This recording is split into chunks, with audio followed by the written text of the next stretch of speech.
My name is Clara, 31 years old, and I am a forensic accountant. I spend my life tracking hidden assets, exposing corporate fraud, and following the money trails that people desperately try to conceal. I am trained to look at a ledger and instantly spot a lie. But for 31 years, the biggest lie I ever encountered was the one I lived inside my own family. When I collapsed at my graduation ceremony, the doctors called my parents in a panic. They never came. Instead, I woke up in a sterile hospital room, a tube freshly removed from my throat, only to find that my younger sister Brittany had tagged me in a photo. There they were, my mother Cynthia, my father Gregory, my sister Brittany, and her husband Jamal, standing on the deck of a chartered yacht in Miami Beach. They were clinking crystal champagne flutes against a fiery orange sunset. The caption below the photo read, "Finally a family trip to Miami Beach. No stress, no drama." Days later, while I was still incredibly weak and hooked up to a dozen monitoring machines, I looked at my phone and saw over 100 missed calls and a frantic text message from my father. It simply said, "We need you. Answer now." Without hesitation, I turned my phone face down on the bedside table and smiled, leaning back into my pillows. I felt a profound sense of peace, knowing the absolute financial devastation I had just unleashed upon them. Before I continue this story, let me know where you are watching from in the comments below. Hit that like button and subscribe to the channel if you have ever been abandoned by the very people who were supposed to protect you. If you have ever felt like the disposable child in a family that cares more about appearances and status than your actual well-being, you will understand exactly why I had to do what I did. Family betrayal is a unique kind of poison. It conditions you to accept the absolute minimum while convincing you to give them everything you have. But there comes a breaking point. A singular moment of clarity where the fog of obligation lifts and you realize that loyalty should never be a one-way street. For me, that breaking point cost exactly $115,000 and almost took my life. Stick around because you are going to want to hear exactly how I used my career as a forensic accountant to completely dismantle their fake lives, expose their criminal greed, and take back every single thing they stole. The nightmare began on a Tuesday afternoon in early May. The university auditorium was packed with hundreds of people buzzing with the excited energy of families waiting to watch their loved ones achieve a major milestone. I was standing in the staging area adjusting the heavy velvet folds of my graduation gown. I was finally receiving my Master of Science in Accounting, specializing in forensic financial analysis. It had taken me 4 years of grueling night classes working 50-hour weeks at a corporate firm to pay my tuition out of pocket without taking out a single student loan. I had sacrificed my weekends, my social life, and my sleep to reach this moment. As our cohort marched down the center aisle to the traditional graduation march, I scanned the vast crowd. I had reserved 4 premium seats in the VIP section row, G seats 12 through 15. I had sent the tickets to my parents months in advance, reminding them weekly. I looked toward row G. Seat 12 was empty. Seat 13 was empty. Seats 14 and 15 were empty. A cold, familiar, hollow feeling spread through my chest. They had promised they would come. My mother Cynthia had assured me just the night before that they were so proud and would not miss it for the world. But looking at those empty velvet chairs, I realized I was completely alone in a room full of celebrating families. As I sat down with the other graduates, a strange sensation washed over me. It started as a dull ache at the base of my skull, a rhythmic pounding that synced perfectly with my racing heartbeat. I tried to ignore it, chalking it up to the emotional stress of seeing those empty seats and the physical exhaustion of my final exam week. But the pain intensified rapidly, spreading behind my eyes like a blinding white-hot fire. The overhead lights of the auditorium began to blur and smear into long streaks of brightness. The voice of the university dean echoing over the loudspeakers sounded like it was coming from underwater. I heard my name being called. Clara. I stood up my legs, feeling like they were made of lead. I I forced myself to walk up the wooden stairs to the stage. I reached out to shake the dean's hand, feeling a strange numbness creeping down my left arm.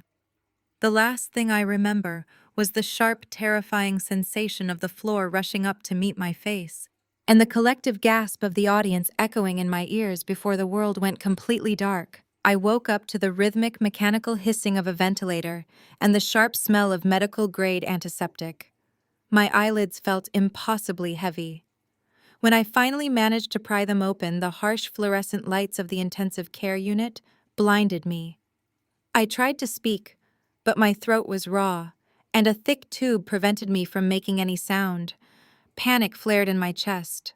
A nurse noticed I was conscious and immediately rushed to my side, speaking in soothing tones while she paged the attending physician. Dr. Evans, a middle-aged neurosurgeon with tired but kind eyes, entered the room a few minutes later. He carefully removed the breathing tube, explaining the procedure as he worked. Once I could breathe on my own, though every breath felt like swallowing shattered glass, he delivered the diagnosis. I had suffered a ruptured brain aneurysm. I had collapsed on the graduation stage, seized, and been rushed to the emergency room where they performed an emergency craniotomy to stop the bleeding in my brain. He told me I was incredibly lucky to be alive.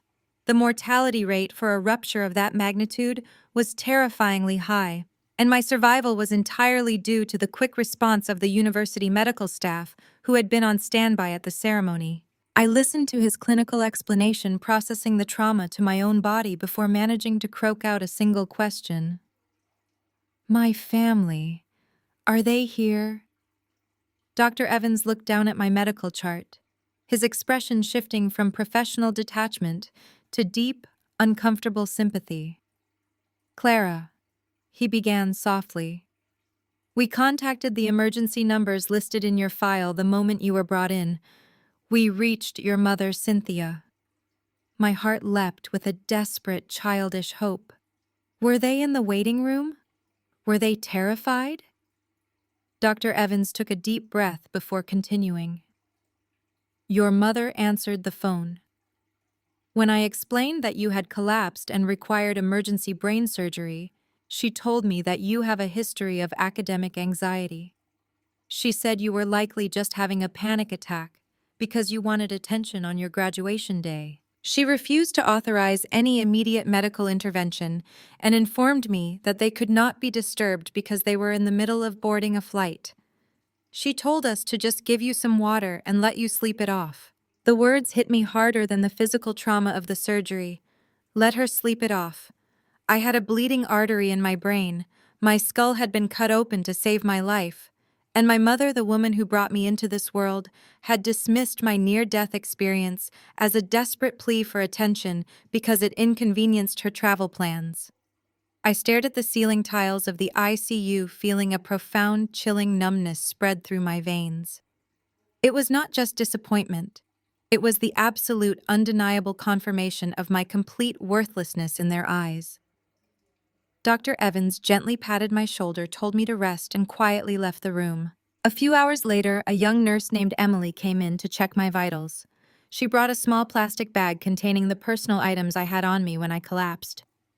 My graduation tassel, my earrings, and my smartphone. I asked her to hand me the phone.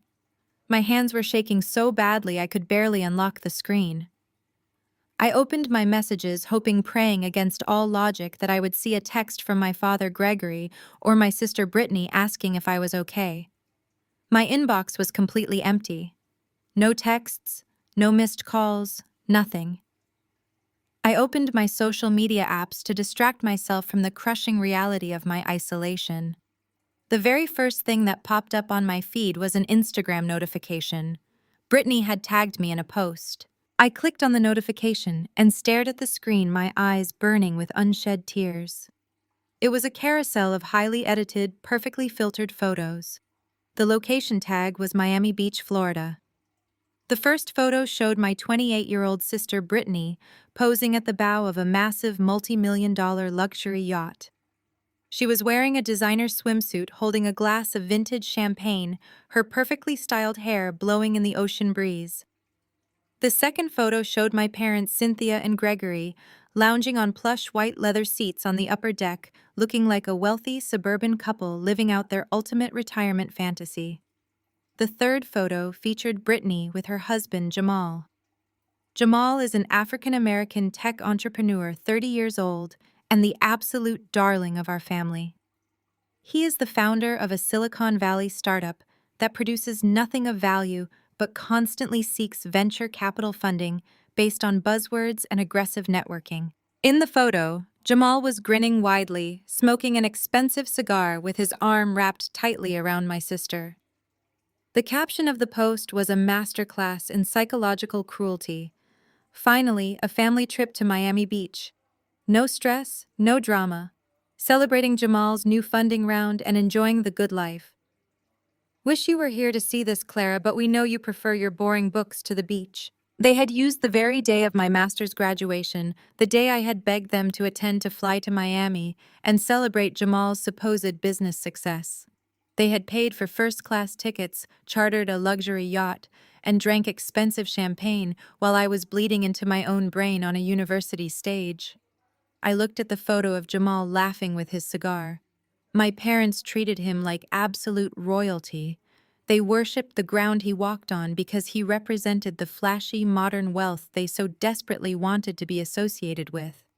They constantly bragged to their country club friends about their brilliant son-in-law in the tech industry. Meanwhile, they viewed my career as a forensic accountant as tedious, masculine, and entirely unglamorous. They did not understand what I did, nor did they care. To them, analyzing financial discrepancies and tracking hidden assets was a job for boring people. They preferred Brittany's life as a superficial lifestyle influencer, showering her with praise for securing brand deals for detox teas and athletic wear. The scapegoat dynamic in my family was not just emotional. It was deeply systematically financial. Ever since I was 18, I had been completely cut off from any financial support. When I asked my father Gregory to simply co-sign my student loans for my undergraduate degree, he flatly refused, claiming it was time I learned fiscal responsibility. I worked night shifts as a waitress and took on crushing debt to pay my way through school. Yet when Jamal approached my father 2 years ago with a pitch deck for his tech startup, Gregory did not hesitate to wire him a massive angel investment.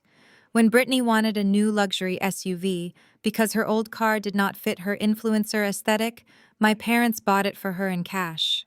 I was the family mule expected to be self-sufficient and silent, while my sister and brother-in-law were treated like exquisite investments. My bitter reflection was interrupted by a polite knock on the door.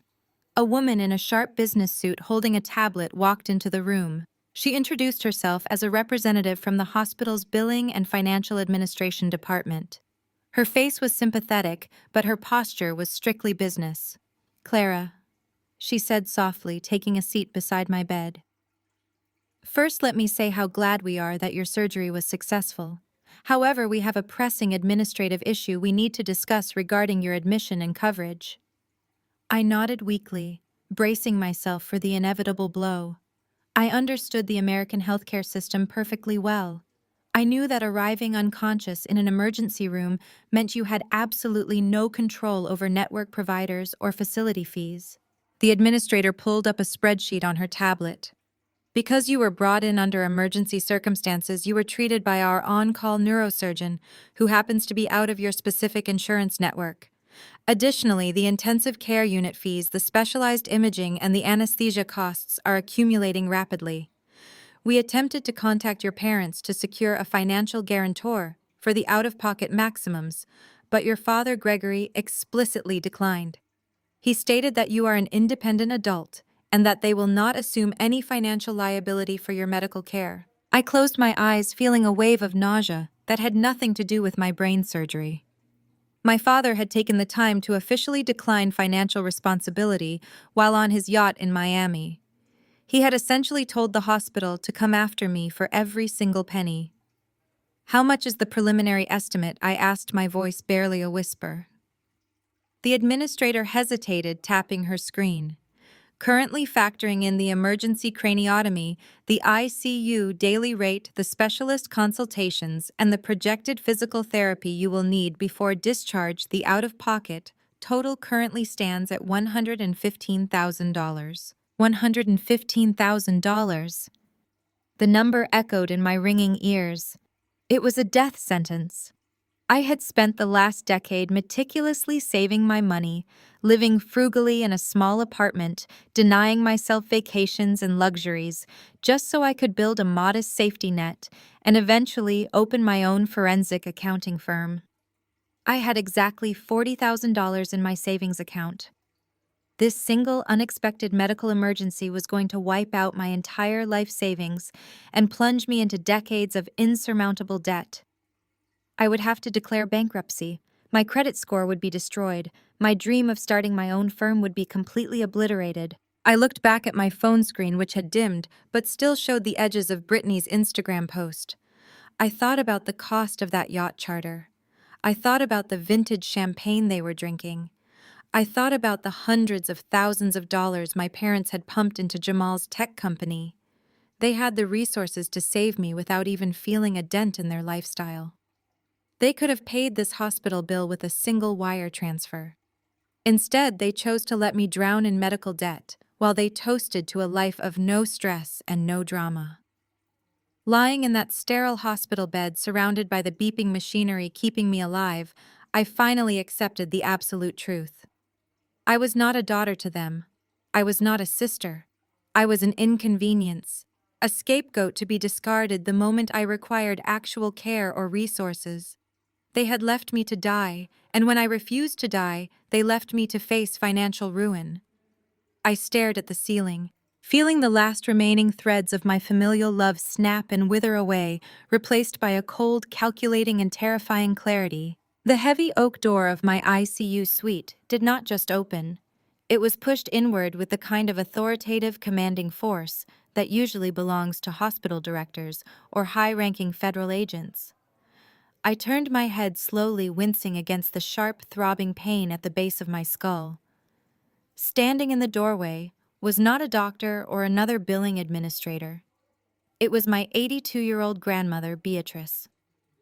For the past 3 years, my parents had spent every family gathering, every holiday dinner, and every country club social event pushing a very specific, carefully crafted narrative about Grandma Beatrice. They whispered to anyone who would listen that her mind was rapidly declining. They claimed she was suffering from early onset dementia, that she was perpetually confused, frail, and entirely dependent on my father Gregory to manage her day-to-day life and her vast real estate empire. The woman standing before me in the hospital doorway was none of those things. She wore an impeccably tailored charcoal pantsuit, a pristine white silk blouse, and a single string of authentic South Sea pearls. Her posture was as straight and unyielding as a steel rod. Her eyes, a piercing and terrifyingly sharp shade of icy blue, swept the sterile room and locked instantly onto the financial administrator, who was still hovering awkwardly near my bed with her digital tablet. Beatrice stepped forward, her silver-tipped walking cane making a sharp, rhythmic clicking sound against the polished linoleum floor.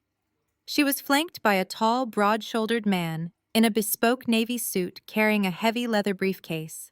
"You must be the billing department," Beatrice said. Her voice carried the unmistakable booming cadence of a woman who had spent 5 decades dominating commercial real estate negotiations in boardrooms full of ruthless men. The administrator blinked rapidly, clearly taken aback by the sudden intrusion. "Yes, ma'am, I am. But I must inform you that this is a restricted surgical recovery wing and visiting hours are strictly monitored." Beatrice did not even acknowledge the bureaucratic protest. She walked directly to the foot of my hospital bed. Her fierce expression softened for a fraction of a second when she looked at the bandages wrapped tightly around my head, but the vulnerability vanished instantly as she turned her piercing gaze back to the administrator. "My son Gregory is a coward, a liar, and a complete fool," Beatrice stated flatly, her voice ringing off the sterile hospital walls.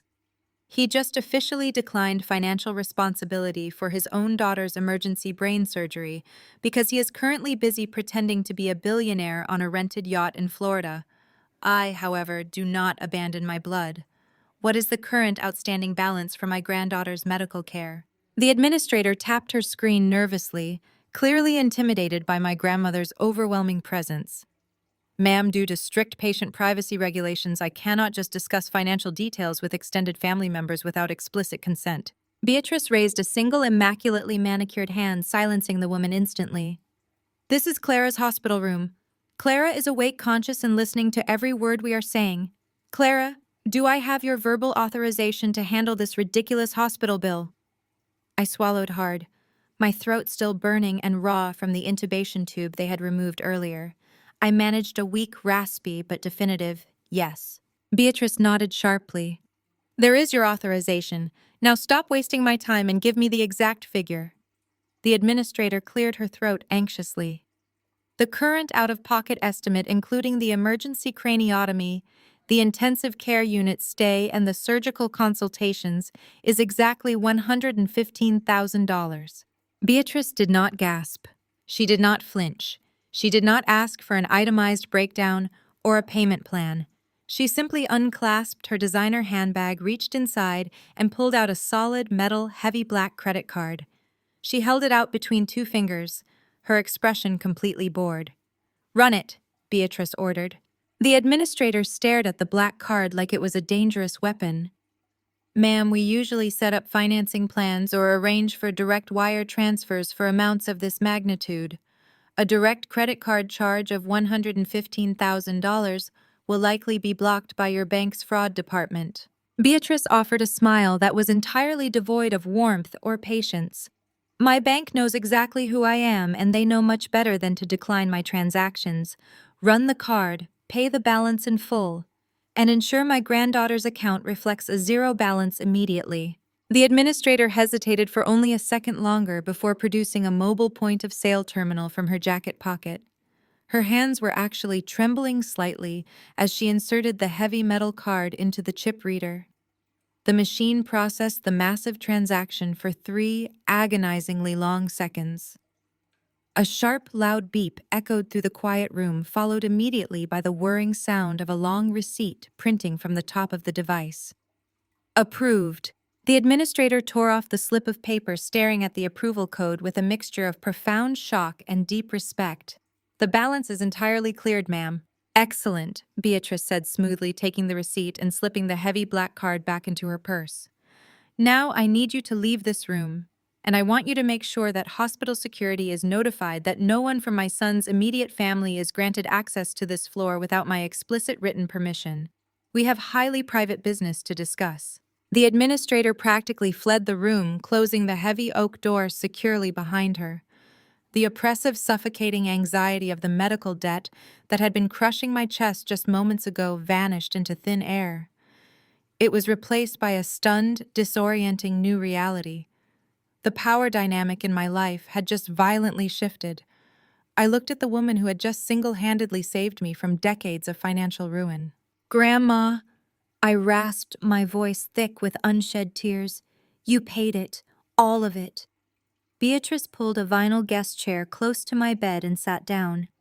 Her sharp eyes studied my pale face, tracking the monitor wires connected to my chest. "Of course I paid it, Clara. You are the only person in this entire wretched family who actually works for a living.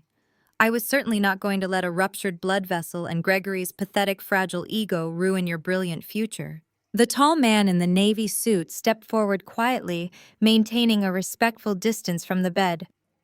"Clara," Beatrice said, gesturing to the man, "this is my personal attorney, Mr. Thorne." Mr. Thorne offered a polite, deeply professional nod and placed his heavy leather briefcase on the small table in the corner of the room. I looked back at Beatrice, my mind struggling to process the sheer magnitude of her presence and clarity. "Mom and Dad said you were sick. They told everyone your memory was failing. They said you could not handle your own finances anymore and needed them to manage your estate." Beatrice let out a harsh, barking laugh that held no genuine amusement. "My memory is sharper than a surgeon's scalpel. Your parents are spreading those vicious lies because they are setting the stage to declare me legally incompetent. They think I do not know what they are doing behind my back. They think I am just a foolish, senile old woman waiting to die so they can divide up my real estate empire and fund their pathetic, flashy lifestyles." Beatrice leaned closer to my bed, her voice dropping to a conspiratorial, icy whisper. "They drastically underestimate me, just like they have always underestimated you. They look at you and see a quiet girl who works with spreadsheets. I look at you and see a brilliantly trained forensic accountant who knows exactly how to track every single dirty penny they have been trying to hide from me." I stared at her, the fog of my pain medication suddenly lifting. She knew.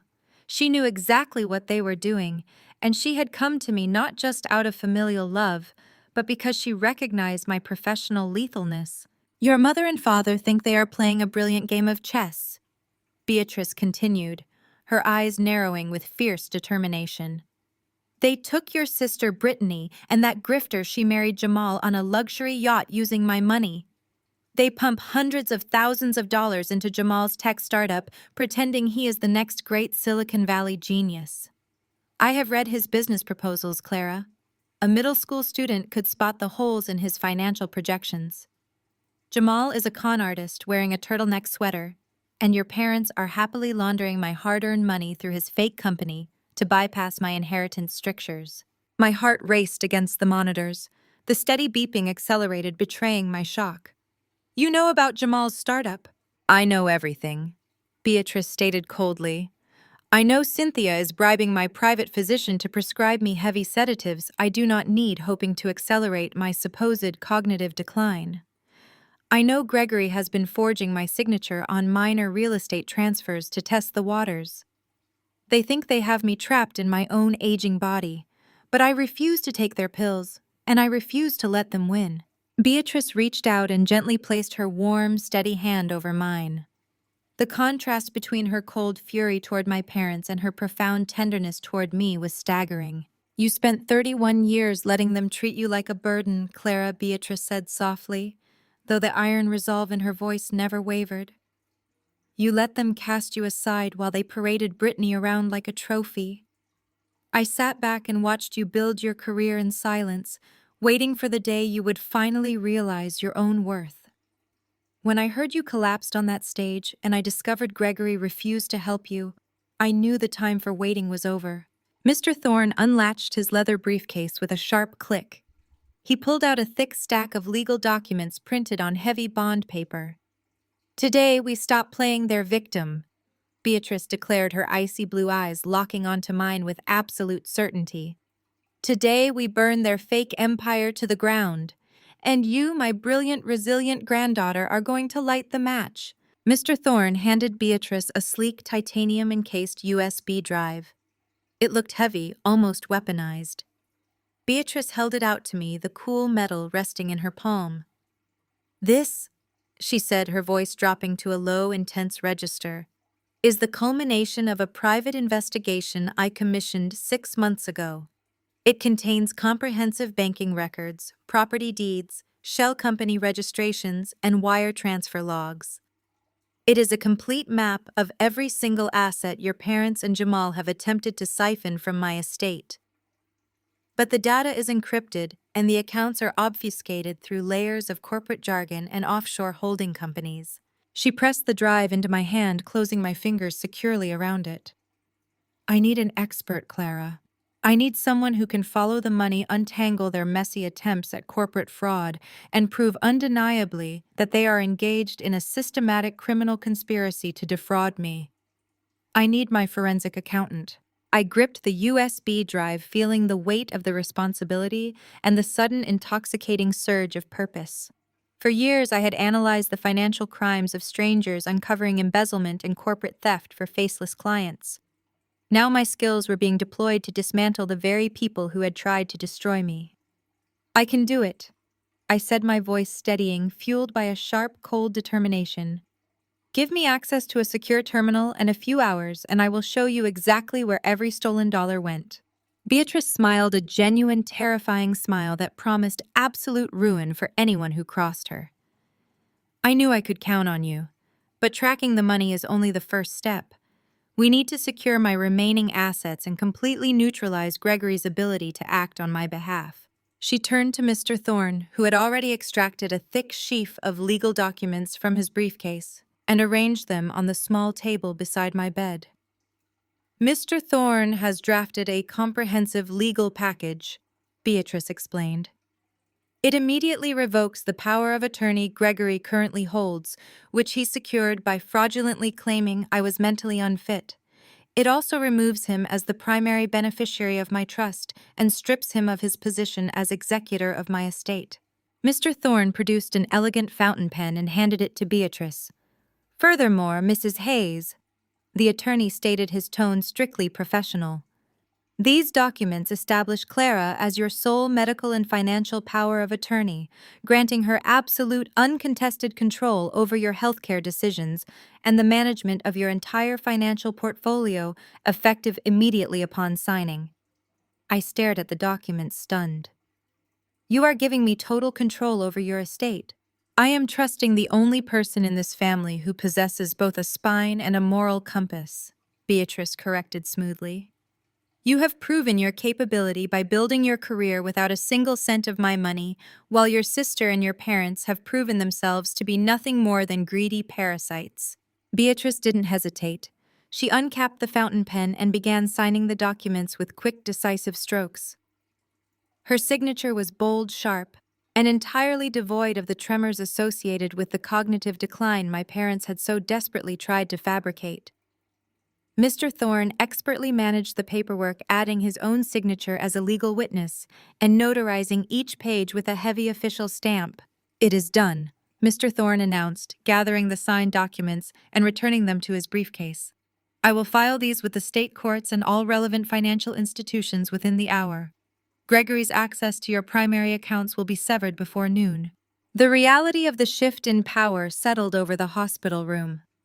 My father, who had spent decades wielding his financial influence to control my life, was about to find himself completely locked out of the family fortune. He was about to realize that the woman he had dismissed as senile had just legally decapitated his financial empire. Now, Beatrice said, settling back into her chair, looking more energized than she had in years. We let them enjoy the last few hours of their little Miami vacation. Let them drink their expensive champagne and toast to their imaginary tech startup. Because when the hammer falls, I want them to feel the impact in their very bones.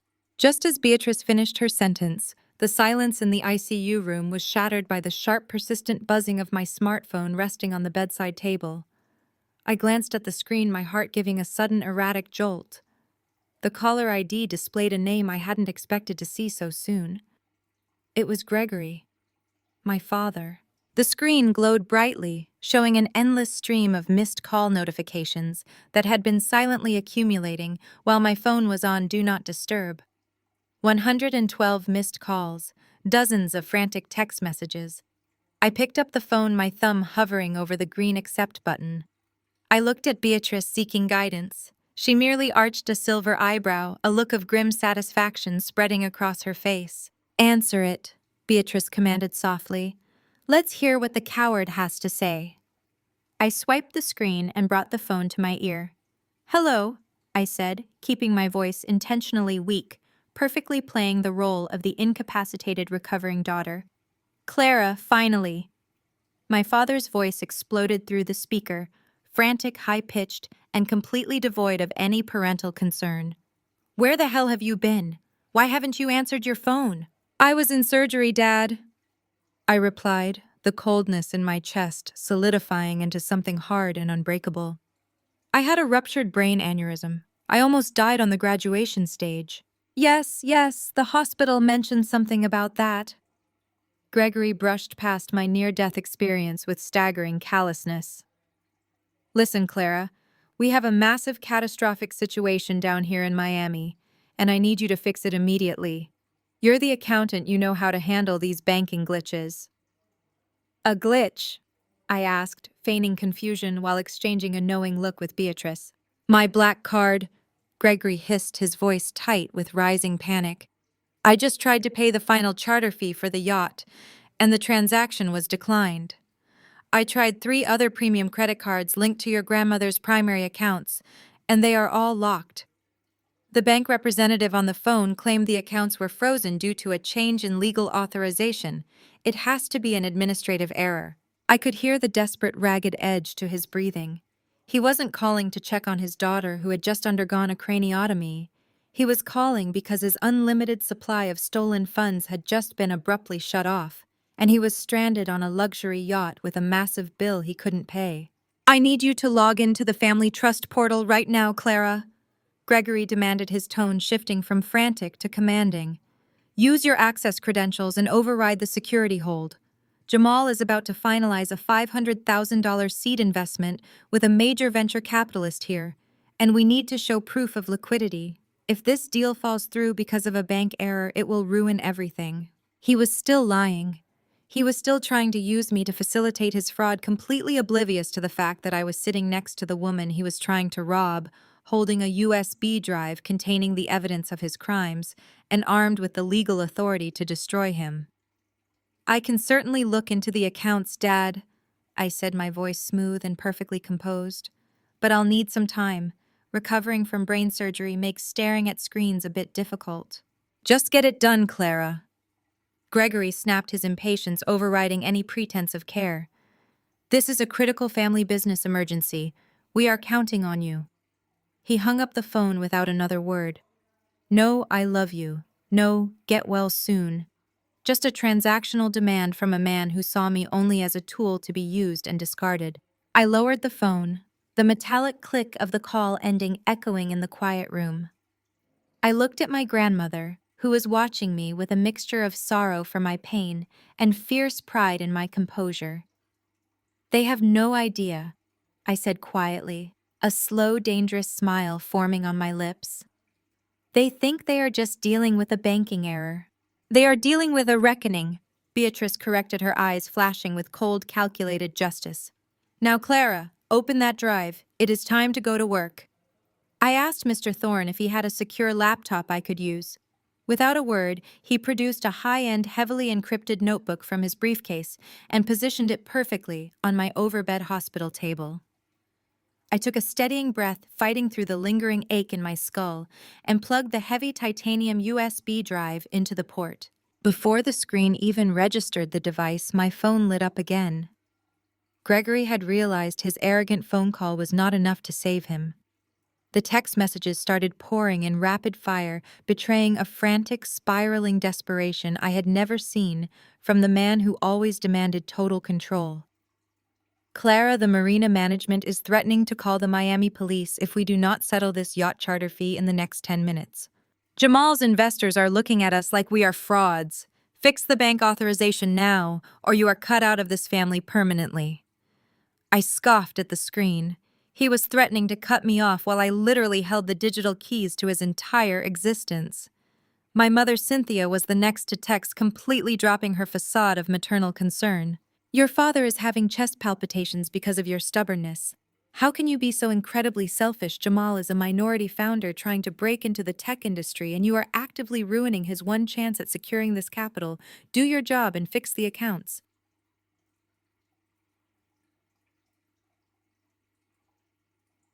They were still weaponizing Jamal's identity and their fake progressive values to guilt me into covering up their financial crimes. I swiped the notifications away and silenced the phone. Let them sweat on the docks of Miami Beach.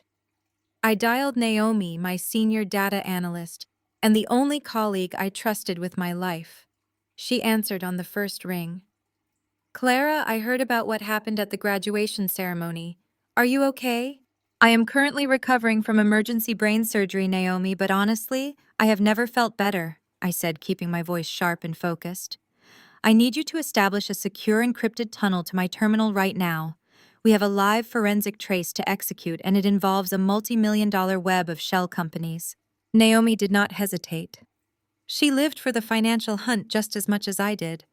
I heard her keyboard clacking fiercely in the background. "Secure tunnel established, Clara. I am in. What exactly are we looking at?" "My family's dirty laundry," I replied. The root folder of Beatrice's USB drive popped up on my screen. The private investigators my grandmother had hired were thorough, but the financial data itself was a raw, chaotic dump of offshore routing numbers, anonymized LLC registrations, and masked wire transfers.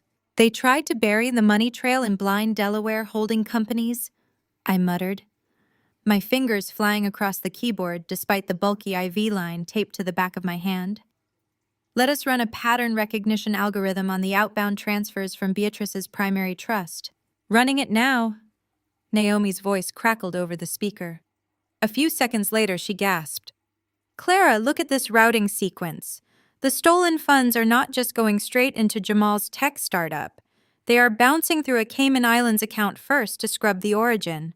I leaned closer to the screen, zooming in on the banking document Naomi had just highlighted. My breath hitched. The money was not just being washed, it was being prepared for a massive, irreversible exit strategy, and the name listed as the primary signatory on that offshore account changed absolutely everything. I stared at the name on the offshore registry. Before I could process the massive implication of what Naomi had just uncovered, my cell phone vibrated violently against the hospital tray table. This time it was a FaceTime video call.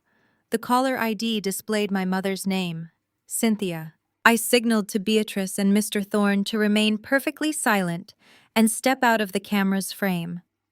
I took a deep breath, smoothing my expression into a mask of exhausted compliance, and tapped the screen to accept the call. My mother's face immediately filled the display. She was standing on the expansive teak deck of the chartered yacht, the bright, unforgiving Miami sun casting harsh shadows over her perfectly contoured makeup. Gregory hovered aggressively over her right shoulder, his face flushed an angry mottled red, sweating profusely in his expensive linen suit. Neither of them looked at the heavy, thick bandages wrapped securely around my skull. Neither of them noticed the sterile hospital gown, the pale tint of my skin, or the intimidating array of medical machinery beeping in the background. Clara, finally! Cynthia snapped, her tone dripping with intense, venomous irritation rather than any semblance of parental relief. Your father said you were being deliberately obstructive.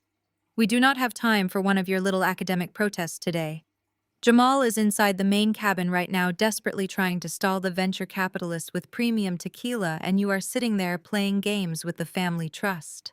Mom, I just had my skull opened, I said, intentionally making my voice sound weaker and more raspy than it actually was.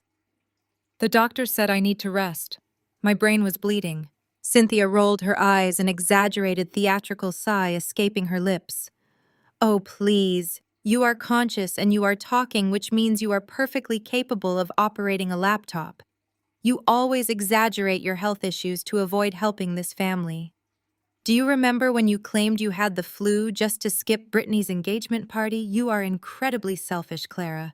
Now open your accounting software and fix whatever glitch you caused in your grandmother's accounts. Gregory pushed his face closer to the camera lens, shoving my mother slightly out of frame. We need a $500,000 liquidity verification right now, Clara. The marina management is threatening to lock down the yacht, and Jamal's investors are getting incredibly suspicious. The bank is telling us the authorization requires a manual override from the primary executor. That is me. But the digital portal is rejecting my administrative credentials. You set up this two-factor authentication nonsense for the family office last year. Bypass it immediately. I looked at the high-definition screen, letting the sheer, unadulterated audacity of their demands wash over me. They were not just ignoring my near-death experience. They were actively annoyed that my emergency craniotomy was inconveniencing their fraudulent lifestyle. Through the earpiece hidden beneath my hair, I heard Naomi's voice whispering urgently from her remote terminal. Keep them talking, Clara. If they give us the exact routing numbers they are trying to access, I can map the entire remaining network of the shell companies in real time. We can lock down the secondary offshore accounts before they even realize what hit them. I adjusted my posture, letting my shoulders slump to play the part of the compliant, exhausted scapegoat they expected me to be.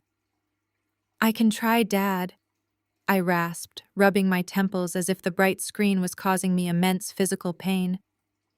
But my head is spinning, and I am not at my regular office terminal.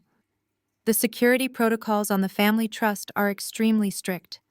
I need you to be very specific about which accounts you are trying to pull the liquidity from. If I force an override on the wrong portfolio, the bank will automatically freeze the entire estate for suspected fraud. It is the primary liquid asset portfolio, Gregory barked, his panic making him sloppy and careless. The one we use for the angel investment disbursements. The account ending in 4722.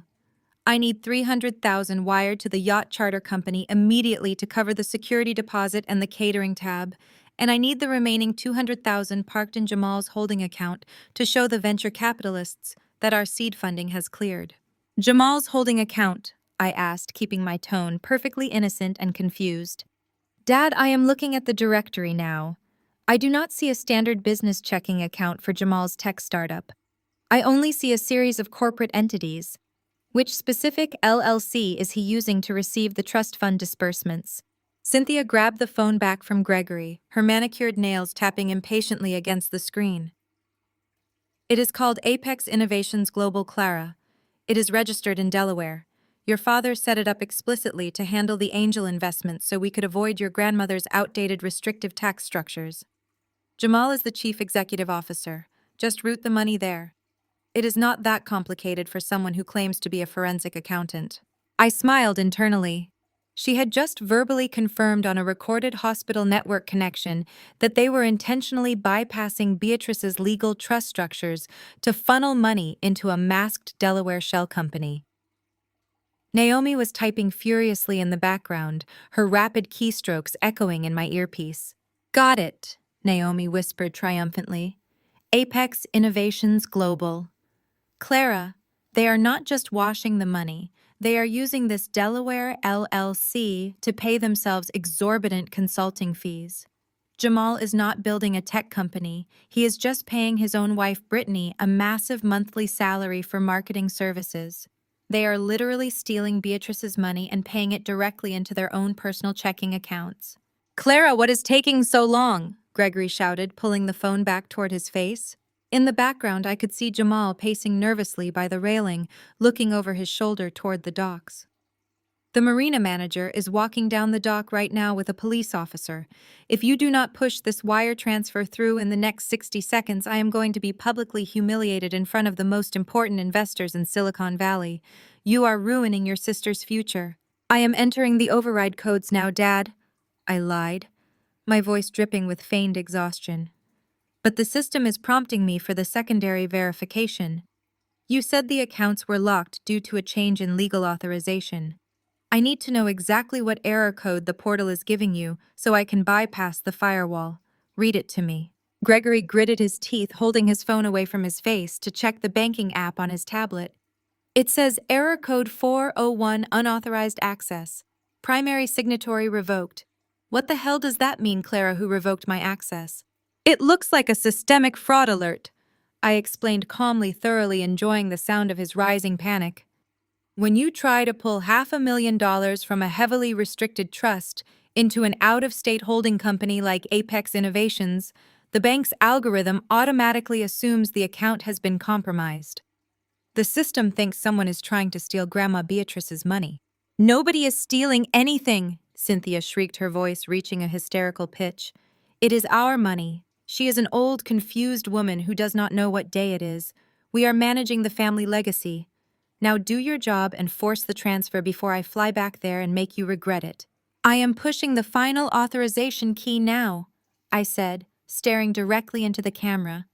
The system is processing the request. It might take a few minutes for the funds to reflect on your end. Just keep smiling for the investors, Mom. Everything is being handled exactly the way it should be. Gregory let out a massive sigh of relief, the tension draining from his flushed face. Finally, see, was that so difficult? Next time, answer your phone on the first ring, Clara. We do not have time to hold your hand through every little medical drama. He terminated the FaceTime call without saying goodbye.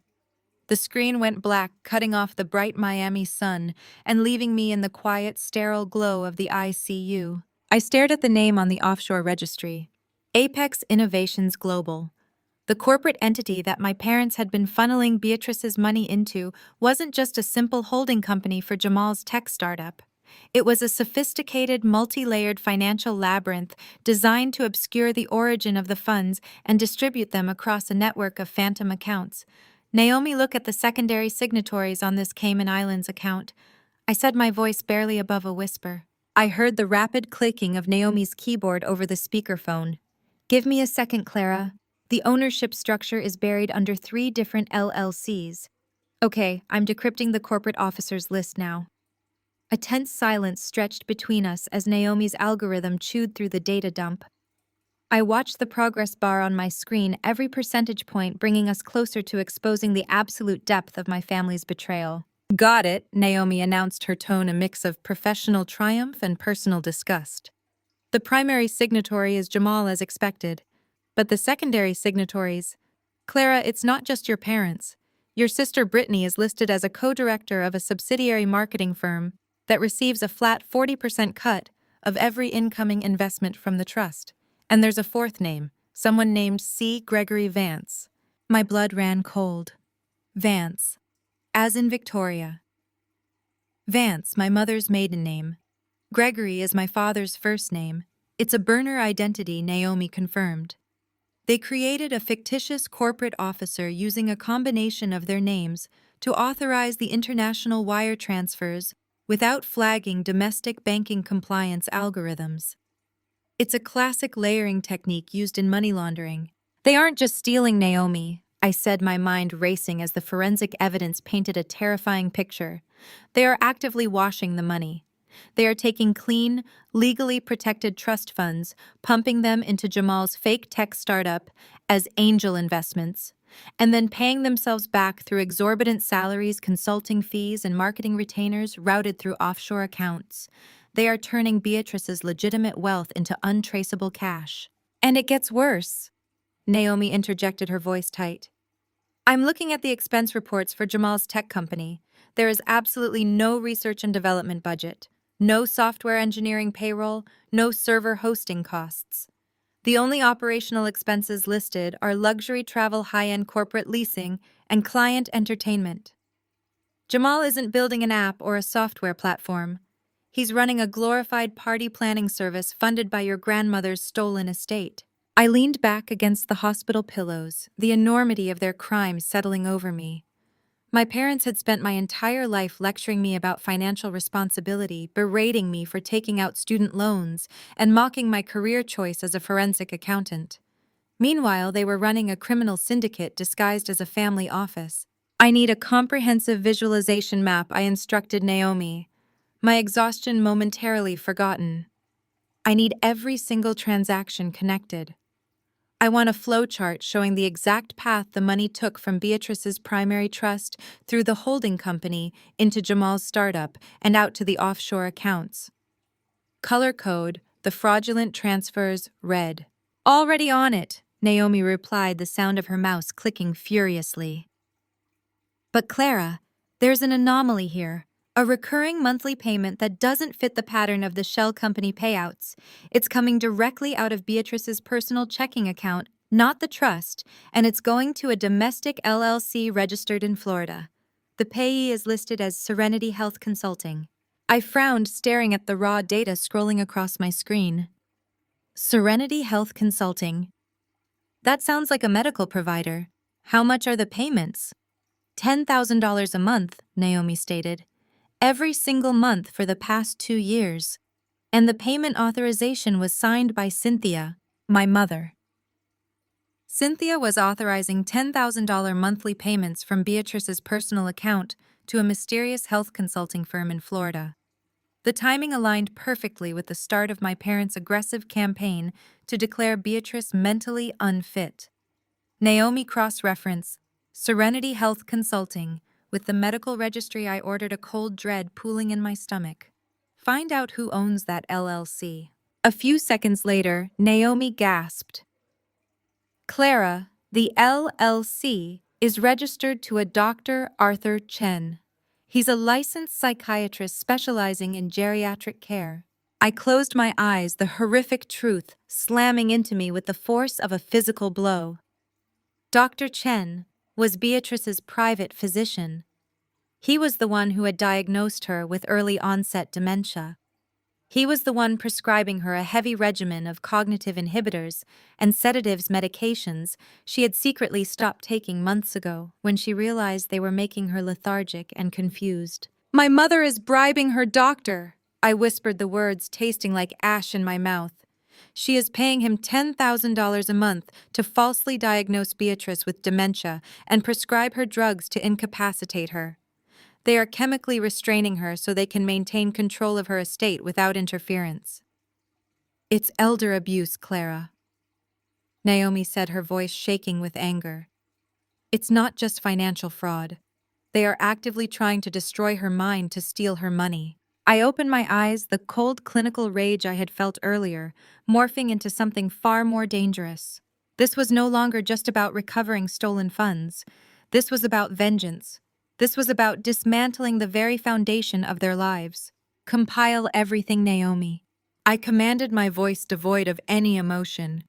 The offshore accounts, the fake corporate officers, the luxury expenses, and especially the payments to Dr. Chen.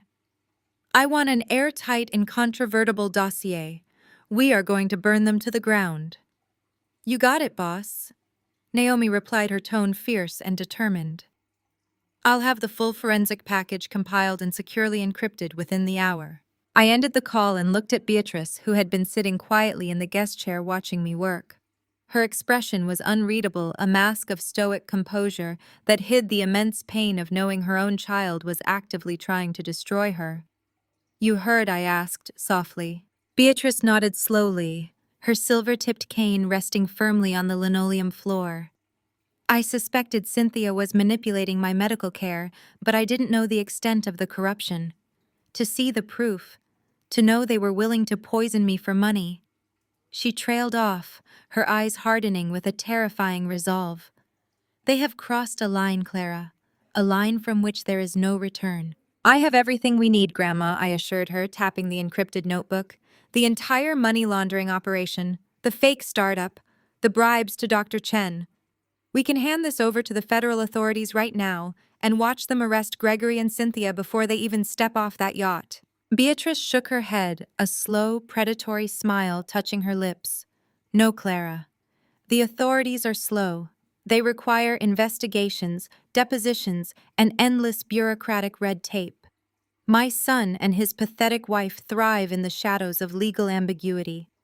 They would hire expensive defense attorneys and drag the process out for years, painting themselves as the victims of a misunderstanding. She leaned forward, her icy blue eyes locking onto mine. I don't want them to just go to prison, Clara. I want them humiliated. I want their precious, carefully curated social image completely annihilated. I want them to lose everything in front of the very people they have spent their lives trying to impress. I understood exactly what she meant. For my parents, social status was oxygen. Being arrested quietly was not enough. They needed to be publicly executed. Jamal is hosting a massive investor gala this Saturday in Silicon Valley, I said, formulating the plan as I spoke. He is planning to announce the close of his seed funding round. Gregory and Cynthia will be there playing the role of the visionary angel investors. It's a highly publicized event. Tech journalists, venture capitalists, the entire local elite will be in attendance. Perfect, Beatrice purred, her eyes gleaming with anticipation. A stage, an audience, a captive crowd of the very people they consider their peers. I'll need to make an appearance, I said, calculating the logistics. I'll need to be the one to deliver the evidence, but I can't just walk in and hand over a USB drive. I need a reason to be on that stage. Beatrice's smile widened. Leave that to me. I will ensure they roll out the red carpet for you. Now let's review that medical authorization form Gregory was so desperate for you to sign. I believe it's time we use their own greed against them. Naomi, I said, my voice echoing slightly in the quiet hospital room. They bought the bank glitch story.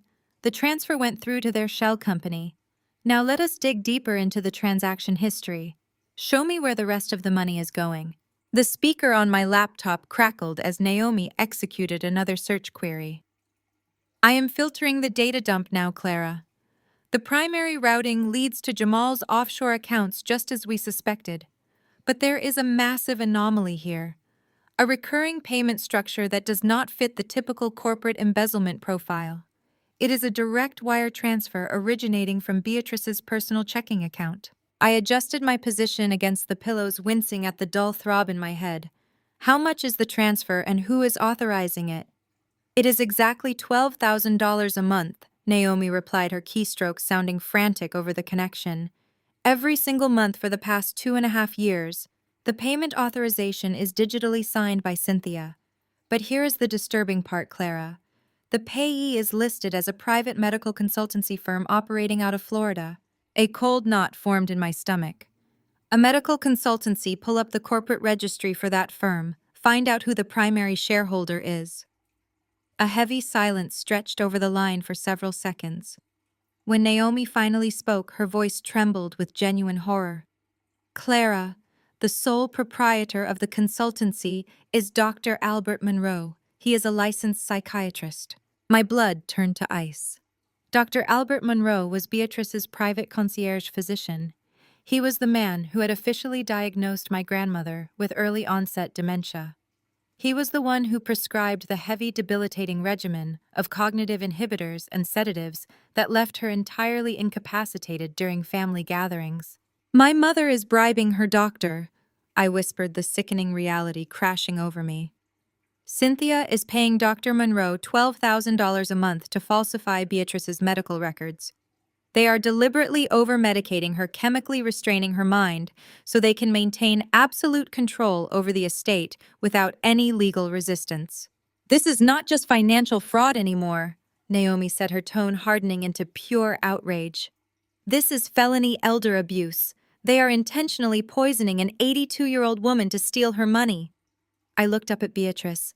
She was sitting in the vinyl guest chair, her posture rigid, her hands gripping the silver handle of her cane. She had heard every word. I knew the pills were making me sluggish, Beatrice stated, her icy blue eyes blazing with a terrifying, unyielding fury. I stopped taking them months ago, but to hear the exact price tag they put on my sanity is something else entirely. We have the wire transfers, I told her, my own anger sharpening into a lethal weapon. We have the proof. We are going to destroy them.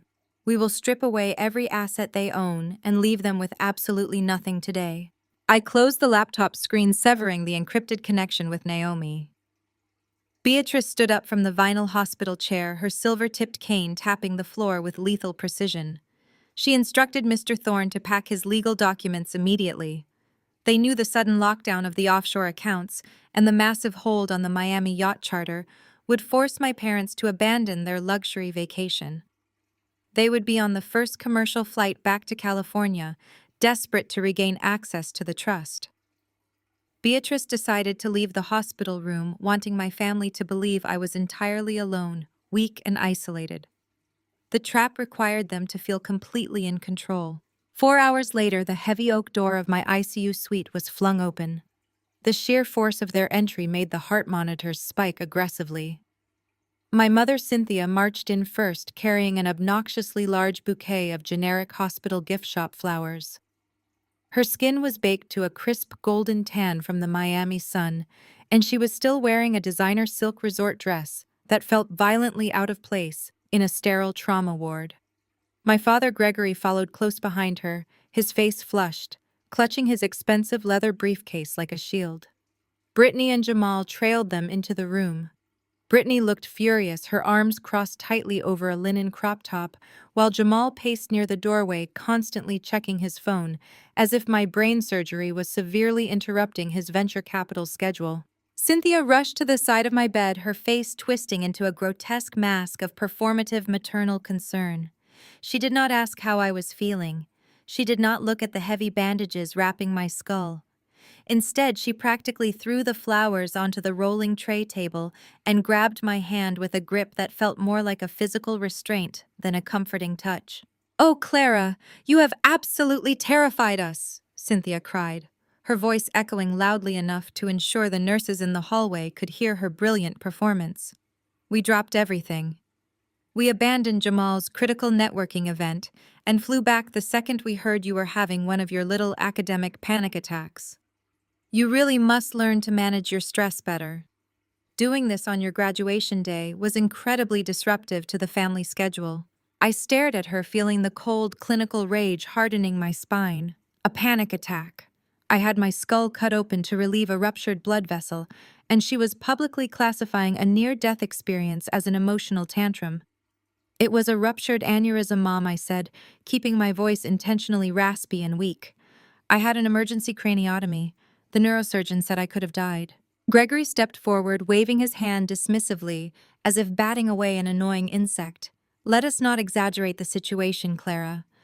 Doctors always use the most dramatic medical terminology to justify their exorbitant billing rates. You probably just had a severe migraine from staring at your accounting spreadsheets for too many hours. We spoke to the hospital administrator on the phone. They said you were stabilized. If it were truly a matter of life and death, they would not have let you stay in a standard recovery suite. The sheer volume of their delusion was suffocating. They were systematically rewriting my medical trauma in real time, reshaping the narrative so they would not have to feel an ounce of guilt for ignoring the emergency calls. We had to cancel the private jet charter back to California and scramble to find a commercial flight to get here. Cynthia chimed in, her tone shifting from fake sympathy to sharp accusation. Do you have any idea how embarrassing it is to stand in a commercial terminal when all of our friends believe we exclusively fly private? You forced us to humiliate ourselves in public, Clara. And for what? A routine hospital stay that you blew entirely out of proportion just because we missed a tedious commencement ceremony. Brittany stepped up to the foot of my bed, rolling her eyes dramatically. Honestly, Clara, you always do this. You always have to make everything about you. Jamal had meetings lined up with top-tier angel investors. We were supposed to be celebrating his seed funding round on the yacht. Instead, we are standing in a depressing hospital room because you could not handle the pressure of walking across a graduation stage. You completely ruined my vacation. She leaned over the bed, her face inches from mine, smelling strongly of expensive coconut tanning oil and designer perfume. You are just jealous, Clara. You have always been jealous of my life, of my marriage to Jamal, of the fact that Mom and Dad actually enjoy spending time with us. You sabotaged this trip because you cannot stand seeing us happy while you sit alone in your tiny apartment crunching numbers. Stop trying to ruin Jamal's business just because you do not have a real life of your own. The venom in my sister's voice was sharp and practiced. She had spent a lifetime tearing me down to elevate herself, using my quiet nature as a punching bag for her own insecurities. Jamal stepped up beside her, placing a supportive hand on her lower back, playing the role of the beleaguered entrepreneur to absolute perfection. I have a diverse team of engineers depending on me. Clara, Jamal added, his tone dripping with fake solemnity. People who left stable jobs to believe in my vision. You know how hard it is for a Black founder to secure capital in Silicon Valley? If this seed funding does not clear today because you are holding up the bank authorization, I have to lay them off. The investors were ready to close the deal. Real families support each other's dreams. They do not hold them hostage from a hospital bed. The psychological suffocation was masterful. They boxed me in layering guilt, shame, and familial obligations so thickly that refusal seemed like an act of pure malice. They were weaponizing Jamal's race and entrepreneurial struggles to manipulate me, attempting to bury me under a mountain of unwarranted guilt. If I had not seen the offshore routing numbers, if I had not read the forensic data proving Jamal's startup was a hollow shell company used for laundering Beatrice's money, their coordinated psychological attack might have actually worked. I might have apologized. I might have believed I was the burden they claimed I was. But I knew the truth. I knew they were panicking not over a ruined vacation, but over a frozen $500,000 wire transfer. I am sorry I ruined the trip, I whispered, playing perfectly into their hands. I let my shoulders slump, avoiding eye contact to project complete submission. I did not mean to cause so much trouble. Cynthia immediately softened her tone, recognizing that she had successfully battered me down into my usual compliant state. She stroked my hair, being careful not to touch the bandages. We know you did not mean to do it, sweetheart. You just need to be more considerate of the family dynamic. Now, since we are all here, we have a very pressing administrative issue to resolve. Gregory unlatched his leather briefcase and pulled out a thick stack of legal documents. He slapped them down onto my overbed table right next to Cynthia's cheap flowers. When the hospital contacted us, there was a massive miscommunication regarding your grandmother's accounts. Gregory explained, his voice adopting a smooth, persuasive cadence. The bank flagged the sudden medical expenses and enacted an automatic security freeze on the primary family trust. Because you are listed as a secondary administrative accountant on the portal, the bank's fraud department claims they need your digital signature to release the hold. He was lying through his teeth. The bank had frozen the accounts because Beatrice had legally revoked his power of attorney just hours ago. He was desperately trying to use me to bypass the lockdown before the yacht charter company and Jamal's fake investors realized the family was completely out of cash. I cannot look at a computer screen right now, Dad, I said, feigning distress. My vision is still blurred from the anesthesia. You do not need to look at a screen, Gregory insisted, pushing a silver pen into my hand. I had my corporate lawyers draft a simple release form. It just temporarily assigns your administrative privileges back to me, the primary executor. Once you sign this, I can call the bank, verify the internal transfer, and unlock Jamal's funding. Then you can go back to resting and we can all move past this unfortunate graduation drama. I looked down at the document. Even with my blurred vision, I could read the bold legal header.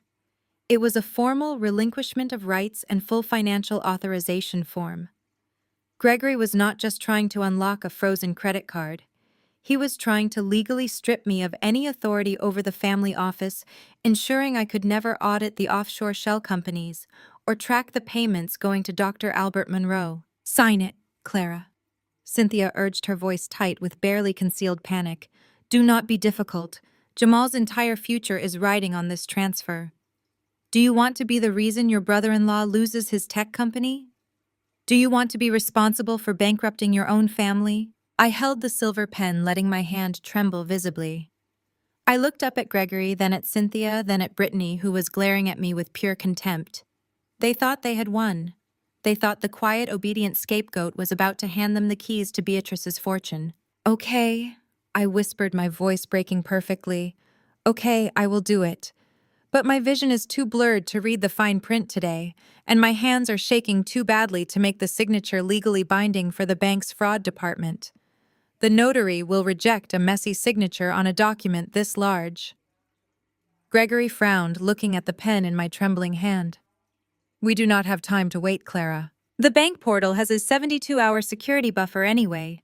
I lied smoothly, using my industry knowledge to fabricate a plausible delay. Even if I sign it right now, the funds will not release until the weekend. Jamal, you said your big investor gala in Silicon Valley is this Saturday night, right? Jamal nodded slowly, looking suspicious but intrigued. Yes, the showcase is Saturday. Cases. I will be discharged by Friday morning, I promised, projecting pure pathetic desperation. I will bring the signed, notarized documents directly to the gala. I can log into the portal on the venue's secure network and initiate the transfer live.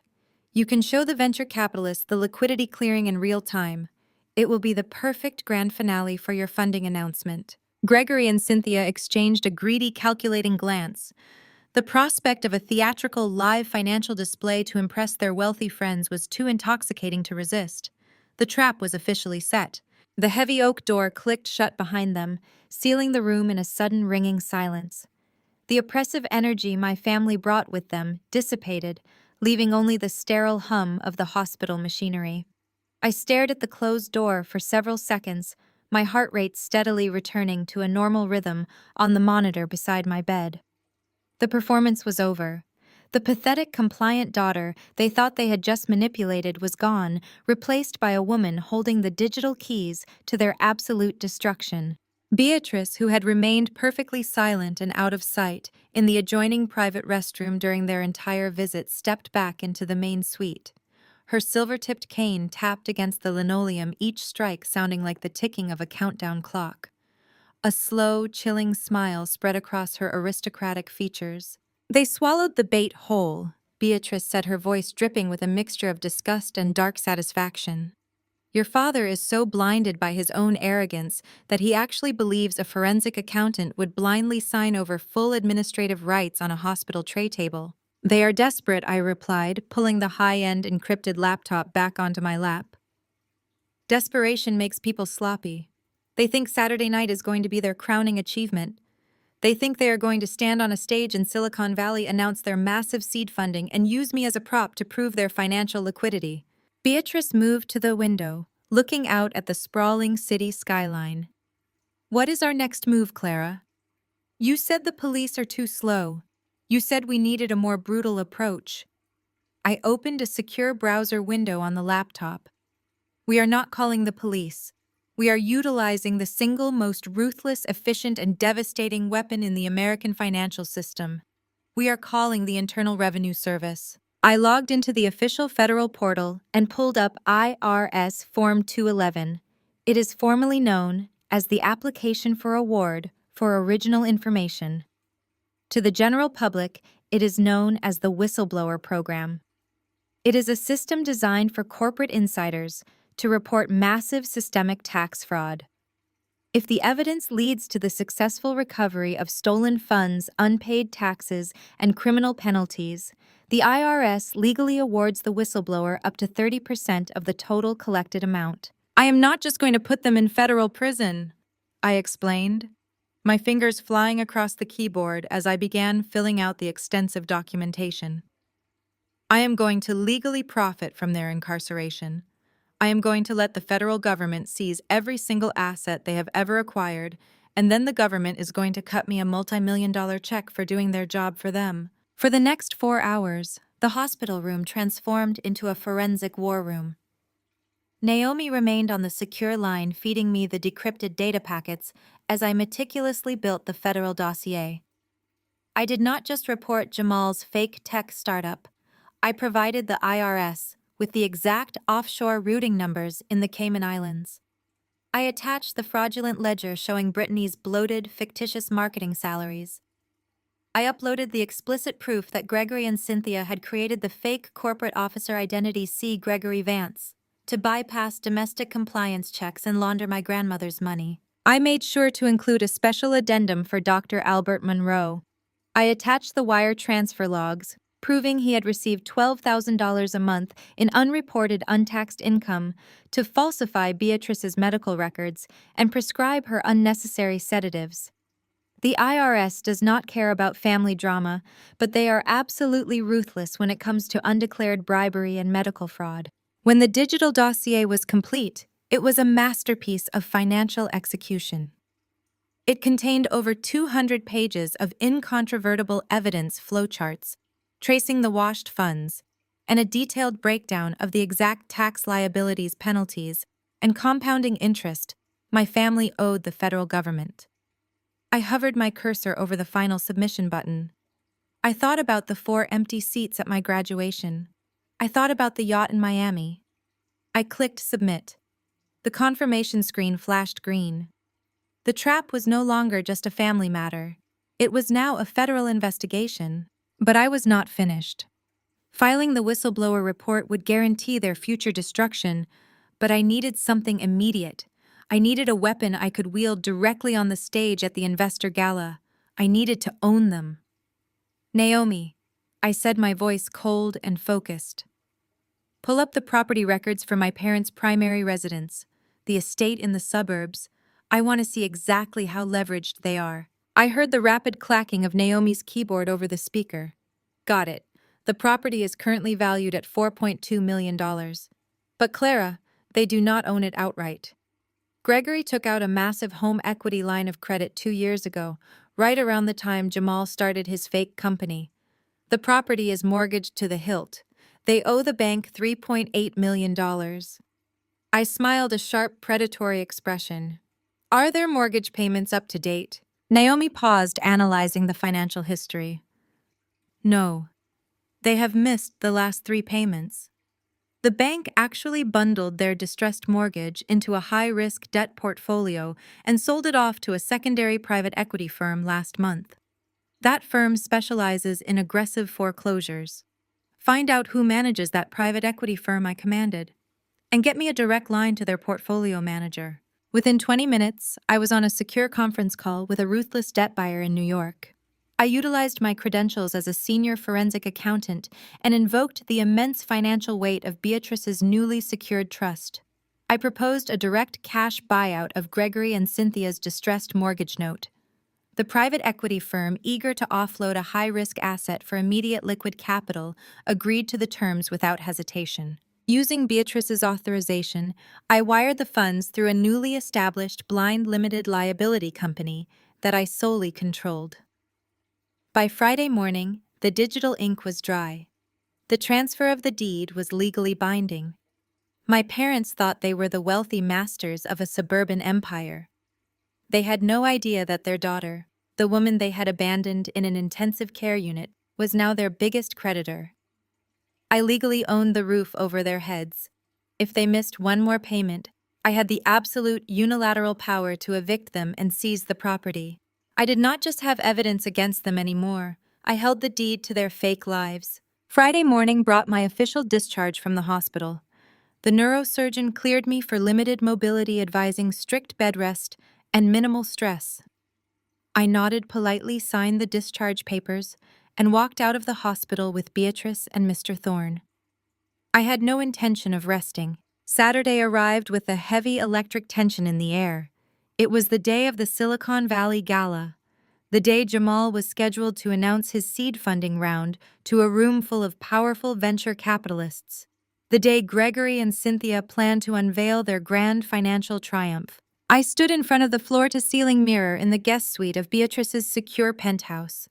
I carefully removed the hospital dressing from my head, replacing it with a sleek, minimal medical wrap that could be easily concealed.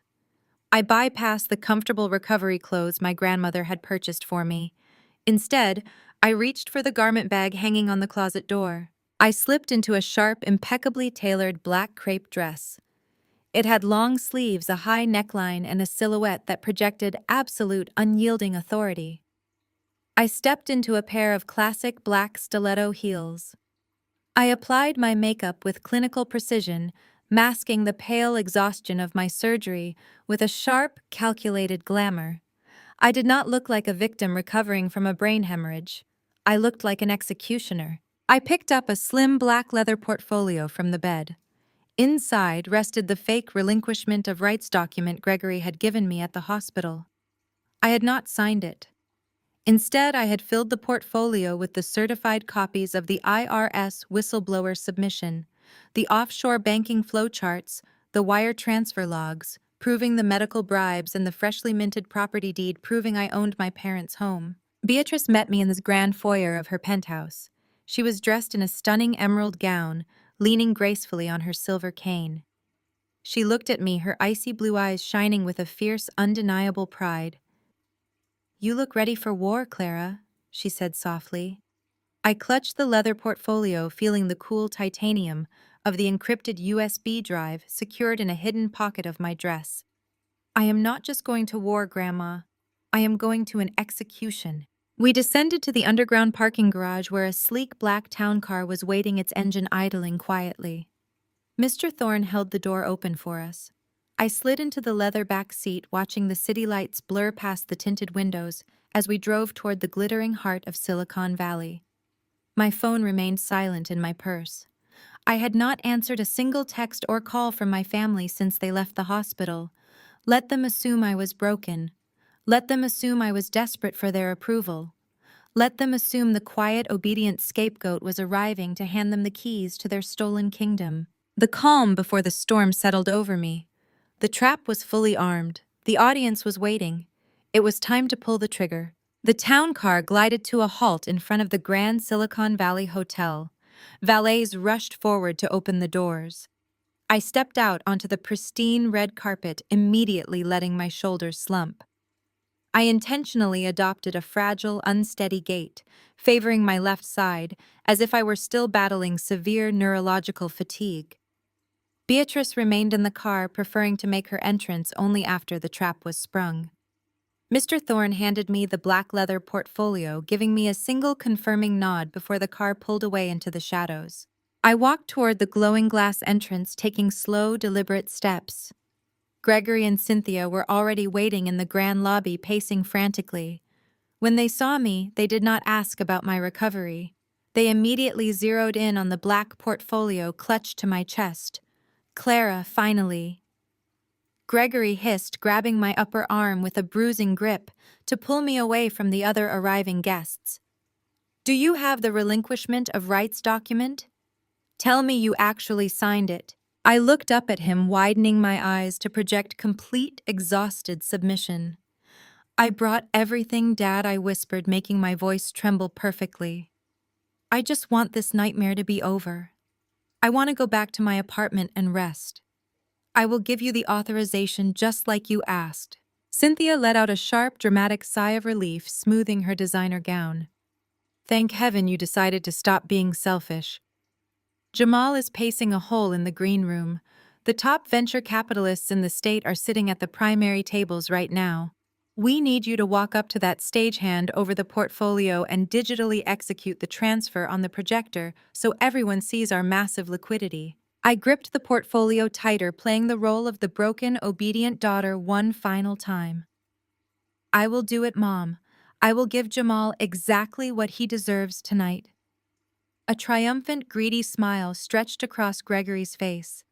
He patted my shoulder, a gesture devoid of any real affection. "Good girl. This is how a real family operates. We support each other. Now follow us. Do not speak to anyone. Keep your head down and wait for Jamal to call your name." They led me through the towering golden doors and into the spectacular main ballroom. Crystal chandeliers cast a dazzling light over hundreds of tech investors and journalists. Waitstaff circulated seamlessly through the room, balancing heavy silver trays filled with expensive vintage champagne. The sheer arrogance of the event was suffocating. I kept my head bowed, allowing my parents to parade me through the crowd like a conquered prisoner. They thought they had entirely broken my spirit. They thought my strategic submission was genuine defeat. They directed me to a shadowed chair near the edge of the stage, leaving me alone as they rushed to take their VIP seats. I sat quietly in the dark, holding the portfolio containing their absolute ruin. The ultimate trap was set. I sat quietly in the dark, holding the portfolio containing their absolute ruin. The ultimate trap was set. The ambient noise of the grand ballroom washed over me, a symphony of clinking crystal networking chatter, and the soft, rhythmic hum of a string quartet playing contemporary pop hits in the corner. I watched the venture capitalists and prominent angel investors mingle under the massive chandeliers. In their custom-tailored suits and designer evening gowns, they believed they were standing at the epicenter of Silicon Valley innovation. They thought they were evaluating the next great tech unicorn. They had absolutely no idea they were currently occupying ground zero of a massive federal financial crater. I remained perfectly still in the shadows at the edge of the stage, allowing the dull, persistent ache in my healing skull to ground me in the present moment. I did not feel fear. I did not feel anxiety. I felt the profound, chilling peace of a mathematician who had just balanced an impossibly complex equation. The mechanism of my revenge was not born of hot, fiery emotion. It was not a screaming match in a hospital hallway or a dramatic, tearful confrontation. My retaliation was an exercise in ruthless clinical capitalism. I had deployed the single most devastating weapon available in the modern American financial system. While my family was busy flying back from Miami, desperately trying to salvage their fraudulent yacht charter, I had utilized my encrypted terminal to file IRS Form 211. For the uninitiated, the application for award for original information is the official gateway to the Internal Revenue Service whistleblower program. It is not an emotional plea to a local police department. It is a highly specialized, federally sanctioned bounty hunting license for corporate accountants. My parents had spent their entire lives believing that their perceived wealth insulated them from consequences. They operated under the delusion that because they lived in a gated suburban mansion, drove imported luxury vehicles, and hosted lavish dinner parties, the law would naturally defer to them. But the Internal Revenue Service does not care about country club memberships. They do not care about social standing, fake tech startups, or family drama. They care exclusively about undeclared income and tax evasion. I had spent my entire adult life mastering the art of forensic accounting. I knew that you do not destroy a narcissist by arguing with them, because they will simply rewrite reality to paint themselves as the victim. You destroy a narcissist by surgically stripping away the specific currency that funds their delusion. I had mapped out their financial execution with the absolute dispassionate detachment of a surgeon removing a malignant tumor. I did not raise my voice. I did not throw a tantrum like my sister Brittany. I let the ledger do the screaming for me. The logic behind my federal submission was precise and cold. My family had not just stolen money from my grandmother Beatrice.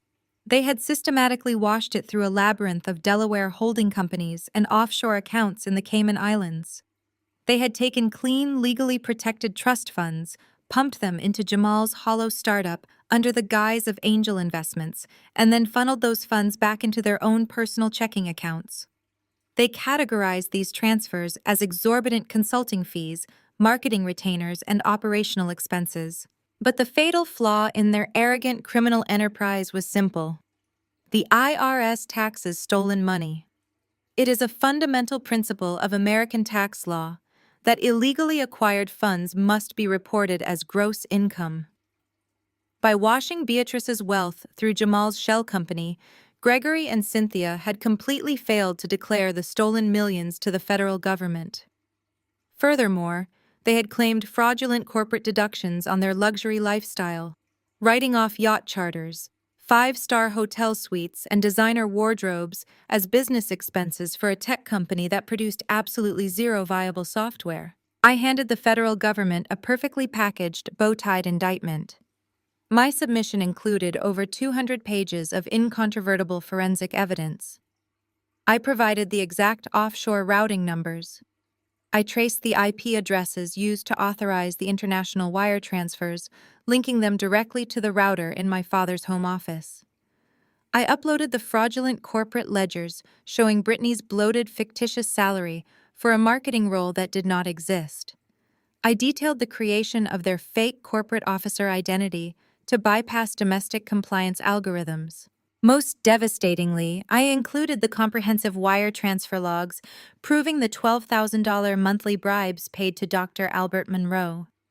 I laid out exactly how my mother had been using untaxed stolen funds to financially incentivize a licensed psychiatrist to overmedicate an 82-year-old woman. The federal government takes a very grim view of tax evasion, but when you combine multi-million-dollar money laundering with interstate wire fraud and felony elder financial abuse, you trigger an immediate, aggressive interagency task force. But the true beautiful ruthlessness of my capitalist retaliation lay in the structure of the whistleblower program itself. Under Section 7623 of the Internal Revenue Code, if the amount in dispute exceeds $2 million, the whistleblower who provides the original information is legally entitled to an award of between 15 and 30% of the total collected proceeds. I was not just exposing my family to federal prosecution, I was actively and legally monetizing their betrayal. Every insult they had ever hurled at me, every dollar they had refused to pay toward my education, every moment they had abandoned me in that intensive care unit, I had calculated the exact return on investment. They had left me to die over a $115,000 hospital bill because it inconvenienced their luxury vacation. In return, I was positioning myself to collect a multi-million-dollar federal bounty funded entirely by the seizure and liquidation of their stolen assets. I had turned their psychological abuse into a highly lucrative financial instrument. I was capitalizing on their crime. Sitting in the shadows of the stage, I watched Jamal working the room. He was flashing his charismatic, practiced smile, shaking hands with a prominent venture capitalist from Sand Hill Road. He was enthusiastically pitching a proprietary software algorithm that was entirely non-existent. He was selling these seasoned investors on a corporate culture and a visionary future that were funded exclusively by my grandmother's hijacked estate. I watched my mother Cynthia standing near the bar, laughing loudly at a joke made by the wife of a major tech mogul. She held her champagne glass delicately, her posture radiating the manufactured elegance of a wealthy matriarch. I watched Gregory checking his expensive watch, his chest puffed out with the unearned pride of a man who believed he had successfully manipulated the entire world. They looked so comfortable. They looked so incredibly secure in the fake reality they had constructed. They truly believed that forcing me to sign a piece of paper in a hospital bed had guaranteed their empire. They did not understand the basic laws of physics applied to finance. The heavier the structure built on a rotten foundation, the more spectacular the collapse. My retaliation was not an act of passion. It was the ultimate enforcement of consequence. I had not forced Gregory to forge signatures. I had not forced Cynthia to bribe a medical professional. I had not forced Jamal to build a fraudulent company or Brittany to accept stolen money. They had made those choices freely driven by an insatiable toxic greed. I was simply the auditor who finally balanced their books. The IRS Criminal Investigation Division and the Federal Bureau of Investigation were already moving. Federal agencies are meticulous, but when handed a silver platter of documented large-scale financial fraud intertwined with domestic elder abuse, they mobilize with terrifying, overwhelming force. The algorithms had already frozen the flagged offshore accounts. The red flags had already been verified by federal analysts. The warrants were already being signed by federal judges. The people drinking champagne and eating caviar in this ballroom were completely unaware that they were about to become collateral damage and material witnesses to a massive federal raid. I adjusted my grip on the black leather portfolio resting in my lap. My hands were perfectly steady. The lingering pain from my craniotomy was completely eclipsed by the icy, thrilling anticipation of the impending execution. I had survived their neglect. I had survived my own failing body. I had risen from that hospital bed, mapped their entire criminal network, bought the debt to their family home, and triggered a federal avalanche that would bury them alive. A sudden hush fell over the grand ballroom as the ambient music faded out. The harsh, bright spotlight snapped on, illuminating the center of the stage directly to my left. The master of ceremonies, a well-known local tech journalist, stepped up to the acrylic podium and tapped the microphone. The feedback echoed sharply through the cavernous room, drawing the full, undivided attention of every wealthy investor, reporter, and socialite in attendance. The gala was officially transitioning from the networking hour to the keynote presentation. I leaned back into the shadows of my chair, my black dress blending seamlessly into the darkness. I watched Jamal straighten his tailored suit jacket and confidently make his way toward the stage steps, followed closely by Gregory, who was beaming with the arrogant pride of a conquering king. The time for silent preparation was over. The stage was set, the audience was captive, the financial guillotine was primed, and I was holding the release lever. The stage was set, the audience was captive, the financial guillotine was primed, and I was holding the release lever. As Jamal adjusted his lapel and approached the microphone, my mind traced the flawless, invisible chain of events I had orchestrated just 48 hours prior. Filing the federal whistleblower report was the mechanism that would ultimately strip my family of their stolen wealth and put them in federal prison. But federal investigations take time. They move at the speed of bureaucratic red tape. I needed a weapon that was instantaneous. I needed an instrument of immediate catastrophic leverage that I could drop on them tonight in front of their wealthy peers. I needed to own the very ground they walked on. My parents derived their entire sense of superiority from their sprawling $4.2 million estate in the pristine hills of the California suburbs. It was a massive modern architectural compound featuring imported Italian marble, a climate-controlled wine cellar, and manicured grounds that required a dedicated team of landscapers to maintain. It was their fortress of vanity. They used that house to intimidate their neighbors, to host lavish networking dinners for Jamal, and to project an aura of impenetrable generational wealth. Growing up, they had constantly reminded me that I was merely a guest in their flawless home. They had threatened to kick me out whenever I failed to meet their impossible shifting standards. What they failed to understand is that a house is only a fortress if you actually own it. During the forensic deep dive with Naomi, we had isolated the exact funding mechanisms Gregory used to sustain their luxurious illusion. When the initial stolen disbursements from Beatrice's trust proved insufficient to cover their escalating lifestyle and Jamal's fake business expenses, Gregory became desperate. He had leveraged the one legitimate asset he possessed. He took out a massive predatory home equity line of credit and a secondary mortgage on the suburban estate, borrowing heavily against its appraised value. He had effectively hollowed out the equity of his own home to finance a hollow-tech startup. Because my parents were entirely reliant on the automated wire transfers from Beatrice's accounts to service their massive debts the moment Beatrice legally revoked Gregory's administrative access, their entire financial ecosystem collapsed. The monthly mortgage auto-draft had bounced.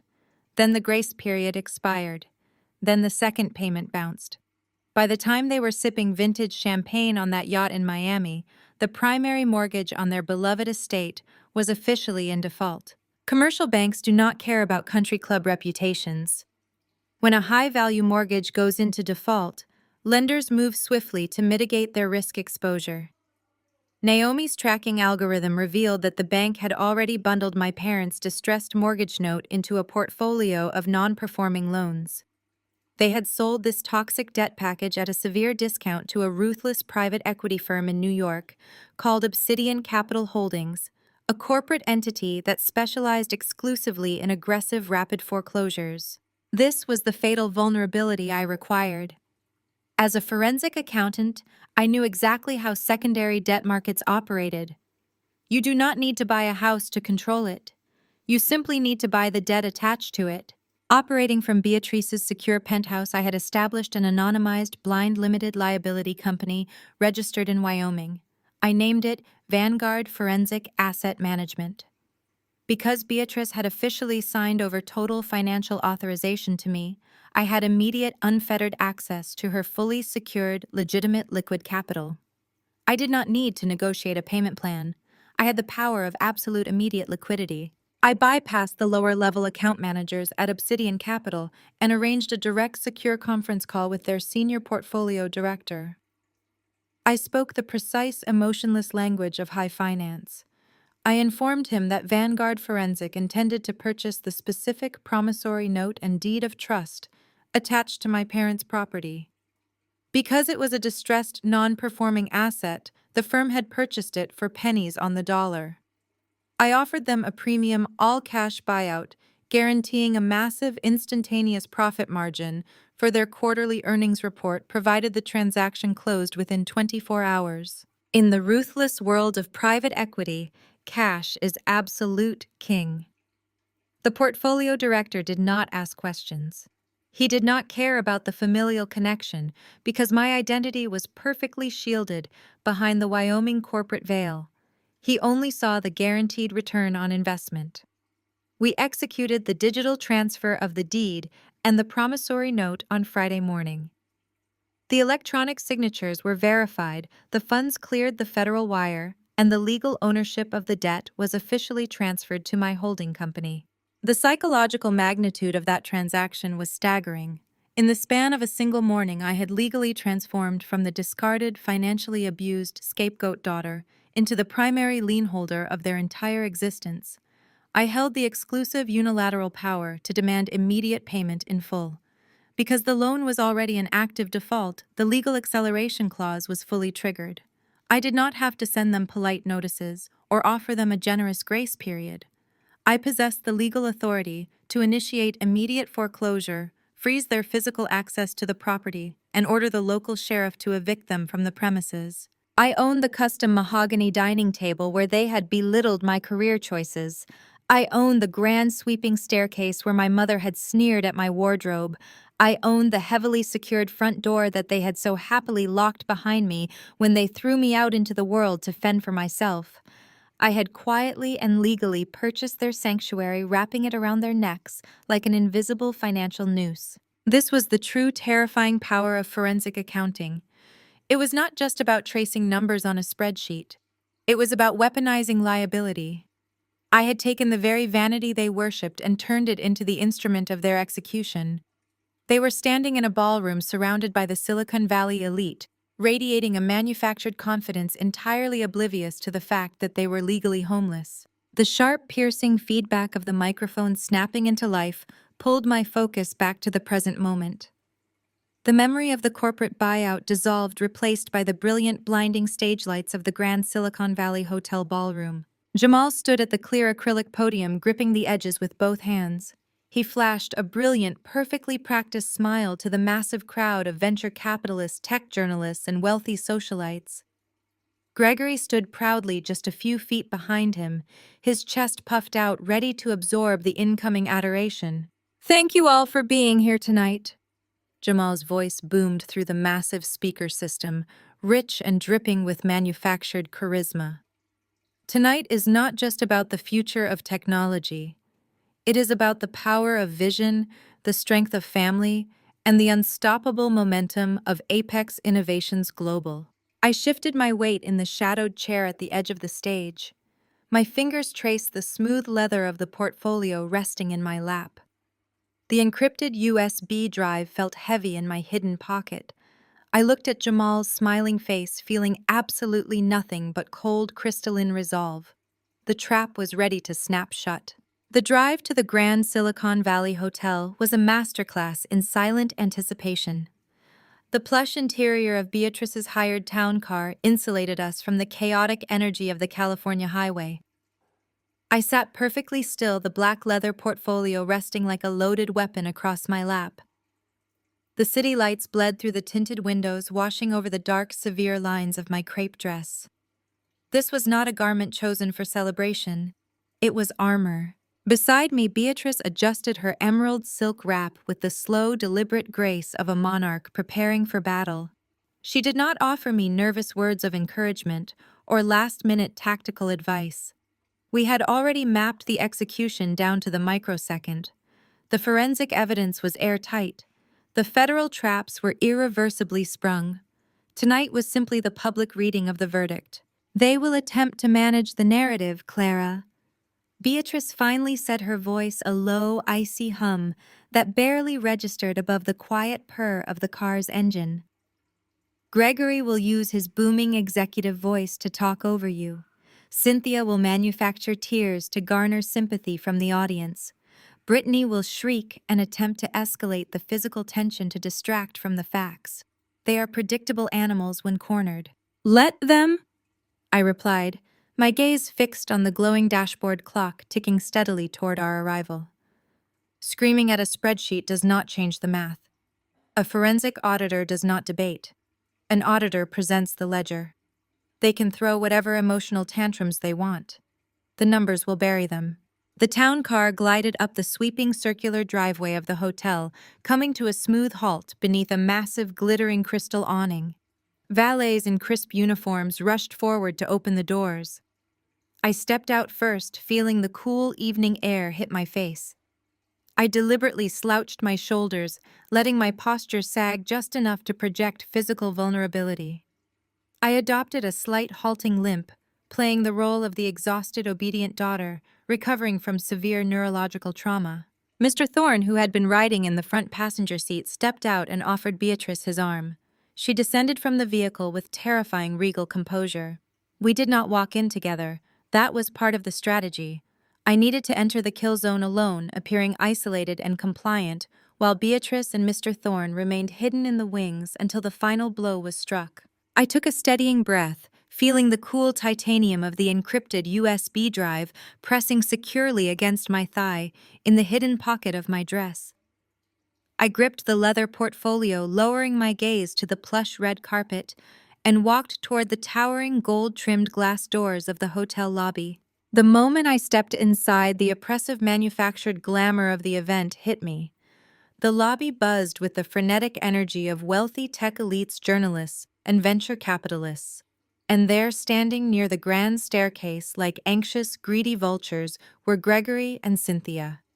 I kept my head down, walking slowly, deliberately toward them, playing the perfect broken pawn, arriving to hand over her crown. The calm before the storm was over.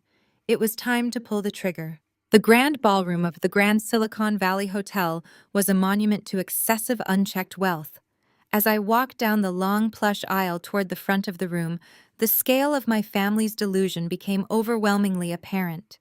Massive high-definition screens flanked the central stage, projecting the sleek, minimalist logo of Apex Innovations Global in brilliant blue and silver. Crystal chandeliers the size of small cars cast a dazzling fractured light over hundreds of round tables draped in heavy white linen. The room was packed with the apex predators of the tech industry. I recognized prominent angel investors, aggressive venture capitalists from Sand Hill Road, and several high-profile tech journalists scribbling notes on their tablets. Waitstaff in pristine white jackets circulated flawlessly, carrying silver trays loaded with beluga caviar and vintage champagne. The entire event was a theatrical production designed to project an aura of unstoppable financial momentum and visionary genius. And it was entirely funded by the stolen, laundered wealth of an 82-year-old woman. I took my assigned seat in the shadowed corner near the edge of the stage, exactly where Gregory and Cynthia had positioned me. I kept the black leather portfolio resting innocuously on my lap. Brittany was seated at the primary VIP table in the center of the room, wearing a custom, heavily beaded designer gown that likely cost more than my entire first year of college tuition. She was holding court, laughing too loudly and sipping champagne, completely absorbed in her role as the glamorous wife of a tech visionary. Cynthia sat beside her, radiating the manufactured elegance of a wealthy matriarch, nodding condescendingly at the investors who approached their table to pay their respects. The ambient music faded out, replaced by the sharp, authoritative feedback of the microphone snapping into life. A hush fell over the cavernous ballroom. Jamal strode out from the wings and stepped up to the clear acrylic podium. He was dressed in a bespoke dark navy suit, exuding a practiced, charismatic confidence that had undoubtedly charmed millions of dollars out of unsuspecting investors. He gripped the edges of the podium, flashing a brilliant, perfectly calibrated smile at the massive crowd. "Good evening, innovators, visionaries, and friends." Jamal's voice boomed through the state-of-the-art speaker system, rich and dripping with manufactured sincerity. "Thank you all for being here tonight. Tonight is not just about the future of technology.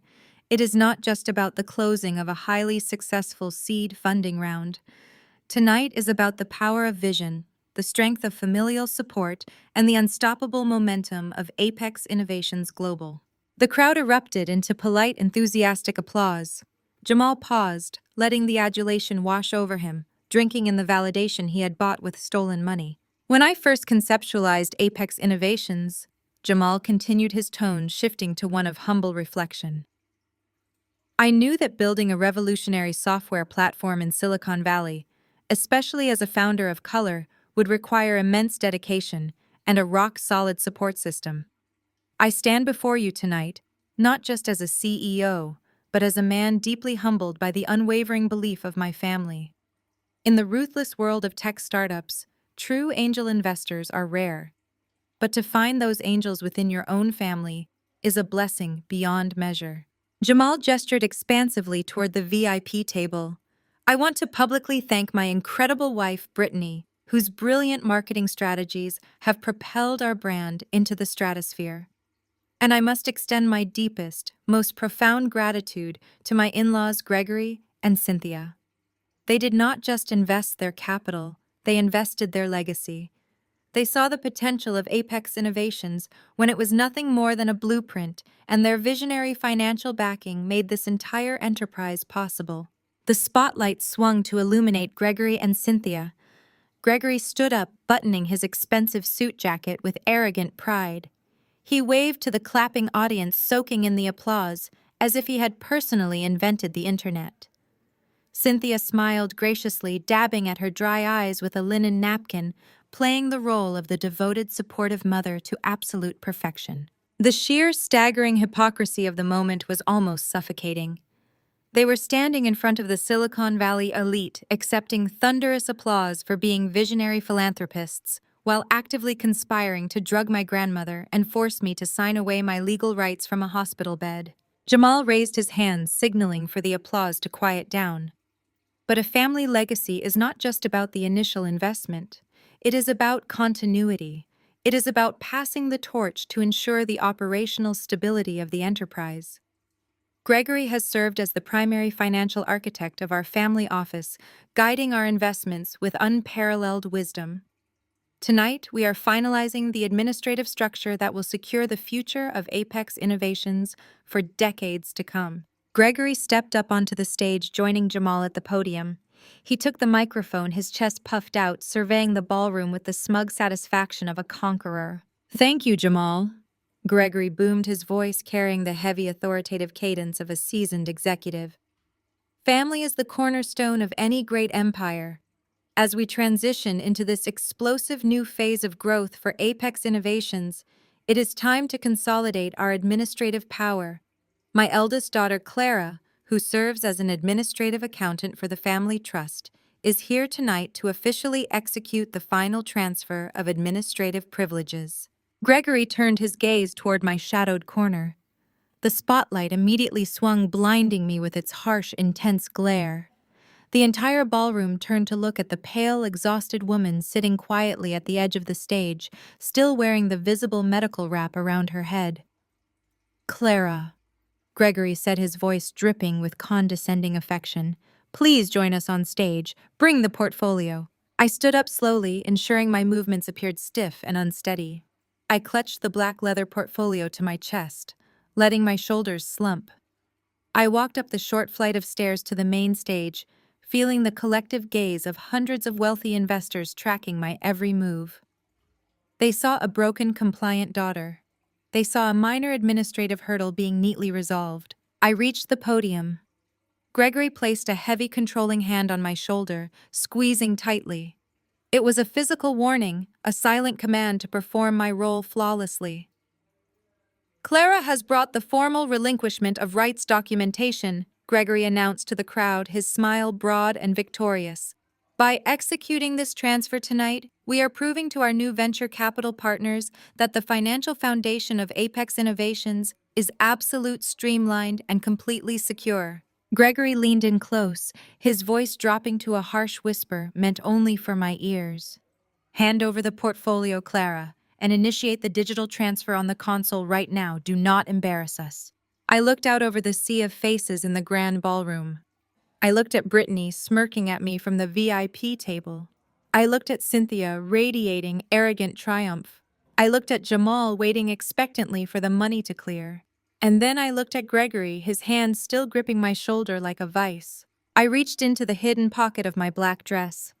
My fingers closed around the cold, heavy titanium of the encrypted USB drive. I did not pull out a pen. I did not open the leather portfolio. "You want a digital transfer, Dad?" I asked, my voice suddenly dropping the raspy, weak facade.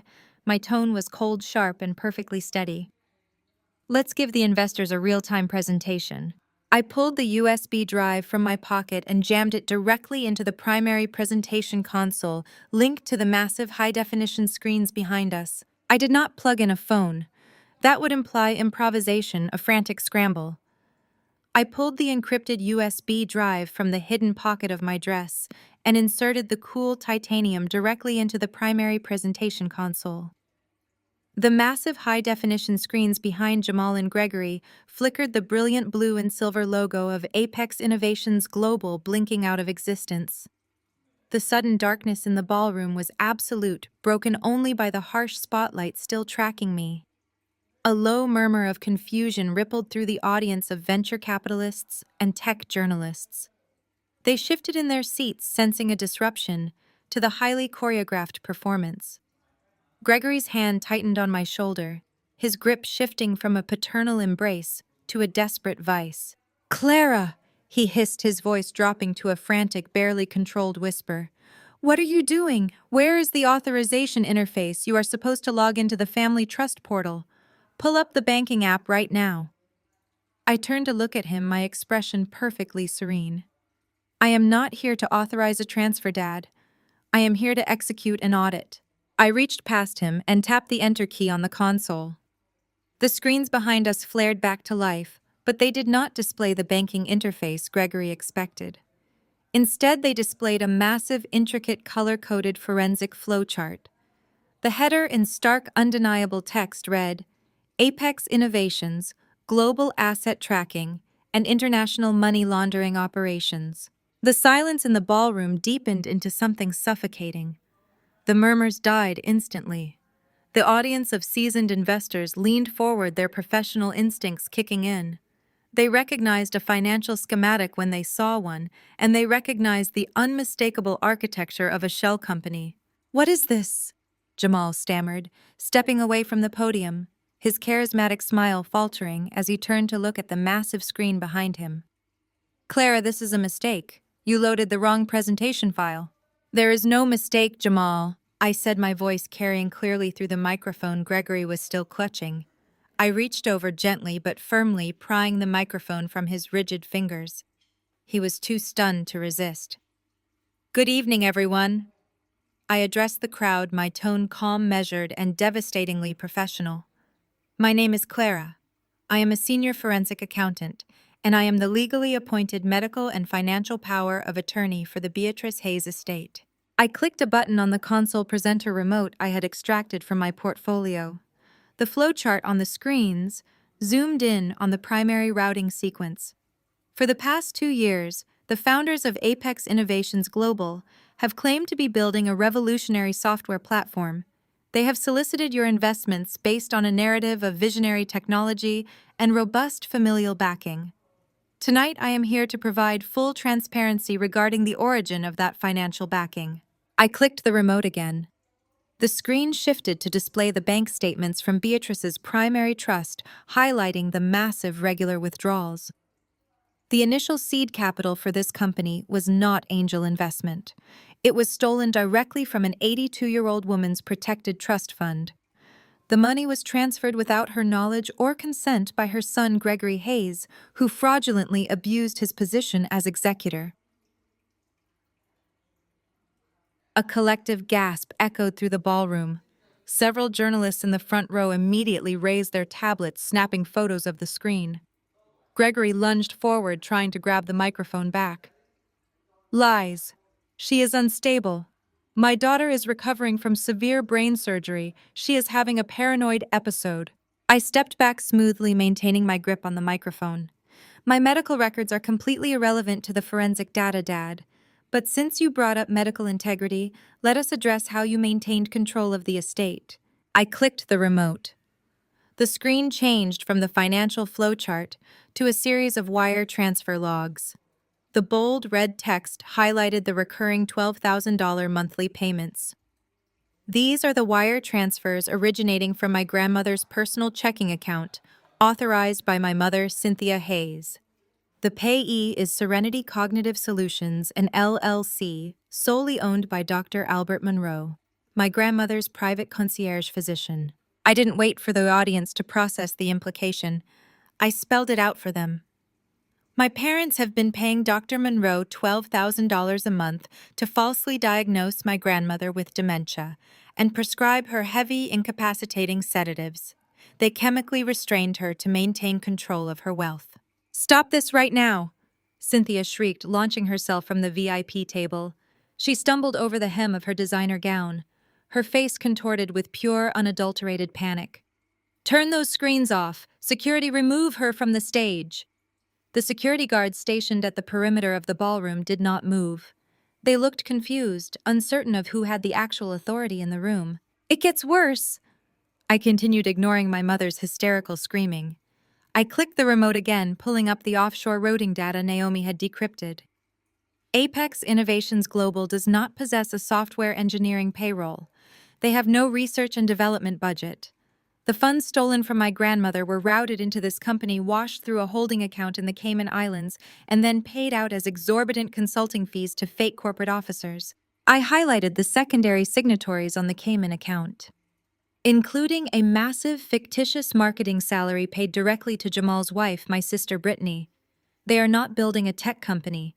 They are operating a sophisticated international money laundering syndicate. "You lying bitch!" Brittany screamed, knocking over her chair as she scrambled away from the VIP table. She stormed toward the stage, her face twisted into a mask of pure rage. "You are just jealous. You have always been a pathetic, jealous loser who cannot stand to see me succeed. You are making all of this up because Jamal wouldn't hire you." I looked down at her from the stage, feeling an icy, profound calm. "I am a forensic accountant, Brittany. I do not deal in jealousy. I deal in ledgers. and your ledger is currently sitting on the desk of the Internal Revenue Service Criminal Investigation Division." That single sentence hit the ballroom like a physical shockwave. The venture capitalists who had been watching the spectacle with a mix of horror and morbid fascination suddenly realized the immediate legal peril of their own presence. Investing in a failed startup was a bad day. Investing in a federally targeted money laundering operation was a career-ending disaster. The IRS. Gregory choked out his face, turning an alarming shade of gray. He grabbed his chest, staggering backward against the podium. "What did you do, Clara?" "I filed an official whistleblower report under Section 7623 of the Internal Revenue Code." I stated, my voice echoing relentlessly through the silent room. I handed the federal government the entire offshore routing sequence, the fake corporate officer identities, the tax evasion documentation, and the proof of felony elder financial abuse. "The accounts are not experiencing a glitch, Dad. They are frozen by federal mandate." "You sold out your own family!" Jamal yelled, his charismatic facade completely shattered, revealing the desperate cornered grifter underneath. "You destroyed my company." "You destroyed yourself, Jamal," I corrected him coldly. "I just handed the authorities the receipts." The audience was already moving. The prominent venture capitalists at the front tables were standing up, abandoning their half-eaten caviar, and rushing toward the exits, desperately trying to distance themselves from the radioactive fallout. The tech journalists were frantically typing on their phones the story of the decade unfolding right in front of them. "You have nothing!" Cynthia screamed from the foot of the stairs, tears of genuine terror finally spilling over her expertly contoured cheeks. "You are trying to ruin us, but we still have our home, we have our estate. We will fight this in court." I looked at my mother, then reached into the black leather portfolio. I pulled out the crisp, legally binding deed of trust and held it up for her to see. "Actually, Mom," I said, delivering the final, devastating blow, "you don't."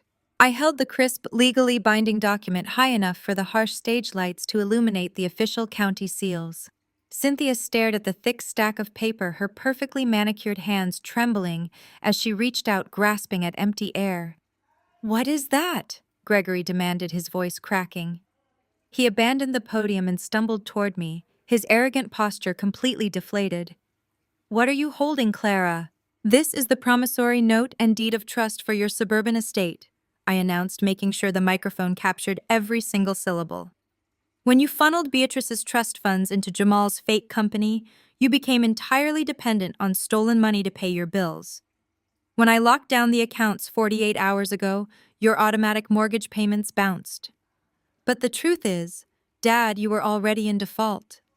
You leveraged the house to the breaking point with a massive secondary line of credit. The bank bundled your distressed mortgage and sold it to a private equity firm in New York." Gregory's eyes widened in sheer paralyzing terror. He knew exactly how the secondary debt market worked. "I utilized Beatrice's secured legitimate capital to establish a blind holding company named Vanguard Forensic Asset Management." I continued, watching the blood drain completely from his face. "I purchased your debt in a cash buyout yesterday morning. Because the loan was already in active default, the acceleration clause was automatically triggered. I do not just own the paper, Dad. I am your primary lien holder, and I am demanding immediate payment in full. You have zero liquidity. You are legally, financially, and practically homeless." Cynthia let out a visceral, piercing shriek. Her knees buckled and she collapsed onto the plush ballroom carpet, her designer gown pooling around her in a pathetic heap. She covered her face with her hands, sobbing uncontrollably. The illusion of her grand matriarchy was shattered into a million irreparable pieces. "You cannot do this!" Brittany screeched, launching herself up the stage steps. Her face was twisted into a grotesque mask of fury, the heavy beaded fabric of her dress tearing as she scrambled toward me. "You are a monster. You are an ugly, jealous, vindictive monster. That is my house. That is where I grew up. You cannot just steal it from us." I did not flinch as my sister charged. I stood my ground, my posture radiating absolute, unyielding authority. "I did not steal anything, Brittany," I replied, my voice slicing through her hysteria like ice. I legally purchased an asset that your parents foolishly squandered. You are not a victim here. You are a co-conspirator. Your entire lifestyle is funded by a fraudulent marketing salary paid out of a shell company. Your designer clothes, your luxury SUV, your chartered yacht in Miami, it was all bought with the money you helped siphon from an 82-year-old woman. You are not a marketing executive. You are a parasite. And as of this morning, the federal government has frozen all of your personal checking accounts. You are going to leave this gala with absolutely nothing. Brittany stopped dead in her tracks, her mouth hanging open, the venom drained from her expression replaced by a sudden suffocating panic. She looked down at her diamond rings, then at the exits, realizing that the glamorous life she had built on a foundation of lies was evaporating into thin air. Down on the main floor, Jamal was hyperventilating. He was spinning in circles, frantically trying to grab the arms of the few remaining investors who had not yet fled the ballroom. "Wait, please just wait," Jamal begged, his charismatic facade entirely obliterated. He reached for a prominent venture capitalist, but the man violently shoved Jamal's hand away as if he were radioactive. "The algorithm is solid. We just have an internal administrative dispute. I can still offer you a massive equity stake." "Get away from me," the investor snarled, pulling his phone from his pocket and power walking toward the double doors. "My legal team is already drafting an injunction. If you ever contact my firm again, I will personally ensure you are sued into oblivion." I watched from the stage as the mass exodus accelerated. The tech journalists were practically sprinting out of the room, loudly dictating breaking news headlines into their recording devices. The caterers abandoned their silver trays. The string quartet had packed up their instruments and vanished. Within minutes, the grand glittering ballroom was entirely empty, save for my ruined family and the wreckage of their fake empire. "It is over, Jamal," I said, my voice echoing through the deserted, cavernous space. "No one is ever going to write you a check again. You are not a visionary founder. You are a textbook fraudster, and your pitch deck is currently being analyzed as Exhibit A by the Criminal Investigation Division." Gregory dropped to his knees beside Cynthia, burying his face in his hands. The booming executive was gone. He was just a terrified, broken man, realizing the inescapable magnitude of his crimes. "Why, Clara?" Gregory choked out tears, finally spilling over his cheeks. "Why would you do it like this? Why would you destroy us in front of everyone?" I looked down at the people who had brought me into this world, the people who had abandoned me when I was bleeding in an intensive care unit. "Because you did not just break the law," I answered, my tone devoid of any lingering familial warmth. "You tried to break me. You tried to poison my grandmother. You thought you could operate without consequences because you believed you were untouchable. I am just delivering the consequences." Before Gregory could formulate a response, a low, pulsing sound began to bleed through the heavy acoustic walls of the hotel ballroom. It was a sound that struck pure primal terror into the hearts of white-collar criminals everywhere.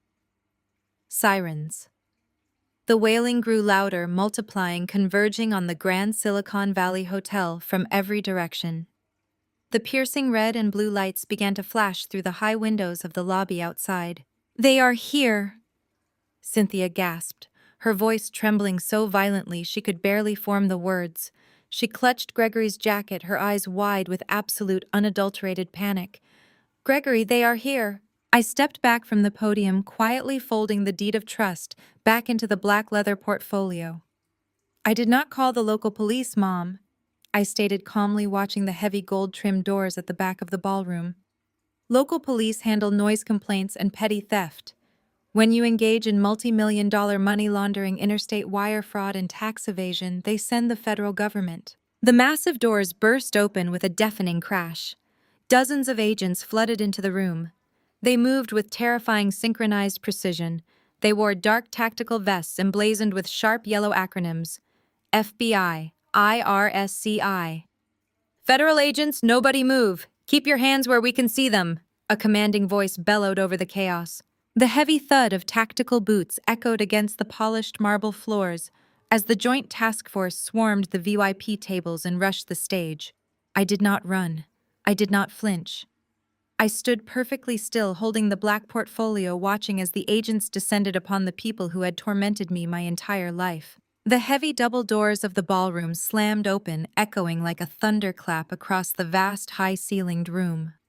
A tidal wave of heavily armed federal agents swarmed the entrance, their dark tactical vests emblazoned with bold yellow lettering. FBI, IRSCI. Federal agents, nobody move. Keep your hands where we can see them. A commanding voice bellowed over the chaos. The sound of heavy tactical boots striking the polished marble floor reverberated through the space. The remaining tech journalists who had been lingering near the exits scrambled backward, frantically recording the scene on their phones. I stood perfectly still on the edge of the stage, the black leather portfolio clutched in my hands. The icy calm that had sustained me through the entire evening solidified into a profound, unyielding detachment. I watched the scene unfold with the clinical precision of a forensic auditor observing the final, inevitable balancing of a ledger. The agents moved with terrifying, synchronized efficiency. They bypassed the fleeing venture capitalists and the stunned waitstaff converging directly on the stage and the VIP table. Jamal, standing at the acrylic podium, froze. The charismatic visionary CEO facade he had worn just moments ago completely evaporated, leaving behind a terrified, desperate man who realized he had run out of runway. An FBI agent grabbed his arm, spinning him around and slamming him face first against the polished surface of the podium. "Jamal Vance, you are under arrest for conspiracy to commit wire fraud and money laundering," the agent recited, pulling a pair of heavy steel handcuffs from his tactical belt. "You have the right to remain silent." Jamal did not remain silent. He thrashed against the agent's hold, his voice cracking with sheer, unadulterated panic. "Wait, you have the wrong guy. I am a founder. This is a legitimate business. My father-in-law set up the accounts, Gregory did the transfers. It was all him. He was throwing his own family under the bus before the handcuffs were even fully secured." Gregory, who was still kneeling on the stage floor where he had collapsed just minutes prior, stared at Jamal with an expression of profound, horrifying betrayal. The booming, arrogant patriarch of the family was completely shattered. He raised his hand slowly, a gesture of absolute defeat, as two IRS criminal investigation agents flanked him. "Gregory Vance, you are under arrest for federal tax evasion, wire fraud, and felony elder financial abuse," an agent stated coldly, hauling him roughly to his feet. "Put your hands behind your back." "My daughter!" Gregory choked out, his eyes frantically searching the stage until they locked onto mine. The tears streaming down his face were genuine now, born of absolute terror and the sudden crushing weight of reality. "Clara, please. Tell them this is a mistake. Tell them we can fix this. You own the house, Clara. Just tell them we can settle this internally." I looked at the man who had dismissed my near-death experience, who had stolen from my grandmother, who had used my success as a prop while plotting to steal my inheritance. "The ledger is closed, Dad," I replied, my voice steady and completely devoid of any familial affection. "I cannot fix the math on a fraudulent account." Down on the main floor, the scene was even more chaotic. Cynthia, still sprawled on the plush carpet in her ruined designer gown, was screaming hysterically as a female FBI agent attempted to pull her up by her arms. "Do not touch me! Do not touch me! I am a respected member of this community!" Cynthia shrieked, her voice reaching a pitch that made the surrounding agents wince. She kicked out wildly, her expensive stiletto heel catching the edge of a nearby table, sending a tray of crystal champagne glasses crashing to the floor in a shower of shattered glass and expensive wine. "Cynthia Vance, you are under arrest for conspiracy to commit elder abuse and tax fraud," the agent said, unfazed by the tantrum, securing her wrists in handcuffs. "I did nothing wrong," Cynthia wailed, twisting her head to glare up at me on the stage, her eyes filled with a desperate, toxic venom. "I was protecting my family. I was building a legacy. You ungrateful, malicious little girl, I gave you life. I gave you everything. You are nothing without me." "You gave me a hospital bill, Mom," I stated calmly, watching the agents drag her toward the exit. "And I just gave you a federal indictment." As my parents and brother-in-law were marched out of the grand ballroom flanked by armed federal agents, a deafening silence descended over the room. The chaos settled into an eerie, shocked stillness. And then there was Brittany. My sister, the golden child, the glamorous influencer, was standing alone near the overturned VIP table. The agents had bypassed her completely. She was not a primary signatory on the fraudulent accounts. She was not the architect of the elder abuse. She was merely the beneficiary, the parasite who had gorged herself on the stolen funds. She stood frozen, her heavy beaded gown looking suddenly ridiculous and out of place. The entourage of wealthy socialites who usually surrounded her had completely vanished. She looked around the empty ballroom, her eyes wide with a profound, terrifying realization. She was not going to federal prison tonight, but she was going to face a reality far worse for someone like her. She was completely, utterly alone, and she was entirely broke. "Clara," Brittany whispered, her voice trembling, stripped of all its usual arrogance and venom. She took a tentative step toward the stage, her hands shaking. "Clara, please. Jamal's accounts are frozen. Mom and Dad are gone. I do not have anything. I do not even have a ride home." I looked down at my sister, feeling a complete absence of pity. I remembered the Instagram post. I remembered the yacht in Miami. I remembered the way she had mocked me while I was bleeding in the ICU. "You do not have a home to go to, Brittany," I reminded her, tapping the black leather portfolio. "I own the estate, and the locks were changed this morning by private security." "Where am I supposed to go?"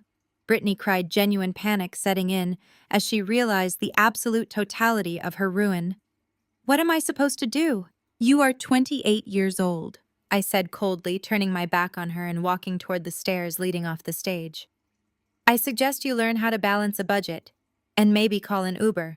I walked down the steps and moved through the empty ballroom, the click of my heels echoing in the cavernous space. I did not look back at my sister stranded in the wreckage of her fake life. I pushed through the heavy gold-trimmed doors and walked out into the cool, crisp California night, breathing in the air of absolute freedom. I pushed through the heavy gold-trimmed doors and walked out into the cool, crisp California night, breathing in the air of absolute freedom. 6 months passed since that explosive evening in Silicon Valley, and the wheels of federal justice turned with a slow, crushing inevitability. The spectacle at the investor gala was merely the opening act. What followed was a systematic public dismantling of the fake empire my family had spent decades desperately building. Local and national media covered every agonizing detail of their downfall, and I watched the consequences unfold from the quiet sanctuary of my own highly secure office. The federal prosecutors did not offer a single shred of leniency. Gregory and Cynthia faced a mountain of incontrovertible forensic evidence that I had meticulously compiled. The offshore routing data, the fake corporate officer identities, and the documented bribes paid to Dr. Albert Monroe left their expensive defense attorneys with absolutely no room to maneuver in court. Unable to dispute the vast digital footprint of their crimes, they were forced to accept a harsh plea deal to avoid spending the rest of their natural lives behind bars. Both of my parents were sentenced to 7 years in federal prison for conspiracy to commit tax evasion, wire fraud, and felony elder financial abuse. They were stripped of all remaining dignity, trading their tailored suits and designer gowns for standard-issue federal uniforms. Jamal received an even harsher penalty, handed a 10-year sentence in a medium-security federal facility. The investigators completely dismantled Apex Innovations Global, exposing it to the public as a hollow shell company used exclusively for sophisticated money laundering. His offshore accounts in the Cayman Islands were seized and liquidated by the government. Meanwhile, the bankruptcy courts officially finalized the absolute ruin of my parents. Every luxury vehicle, every piece of imported Italian furniture, and every hidden asset was auctioned off to satisfy their massive debts and legal penalties owed to the Internal Revenue Service. They were left with absolutely nothing but the stark, unforgiving reality of their own greed. Then there was Brittany. Because she was not a primary architect of the fraud, she narrowly avoided a federal prison sentence. However, she certainly did not escape the financial devastation. The government seized every penny of the fraudulent marketing salary she had collected from Jamal's shell company, leaving her entirely bankrupt with mounting legal fees.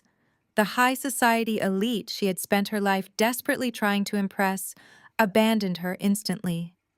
In the ruthless circles of the wealthy, associating with a convicted felon's wife, whose family stole from an elderly woman, is an absolute social death sentence. Her phone stopped ringing immediately. Her exclusive country club privileges were revoked. Her so-called friends blocked her on every social media platform overnight.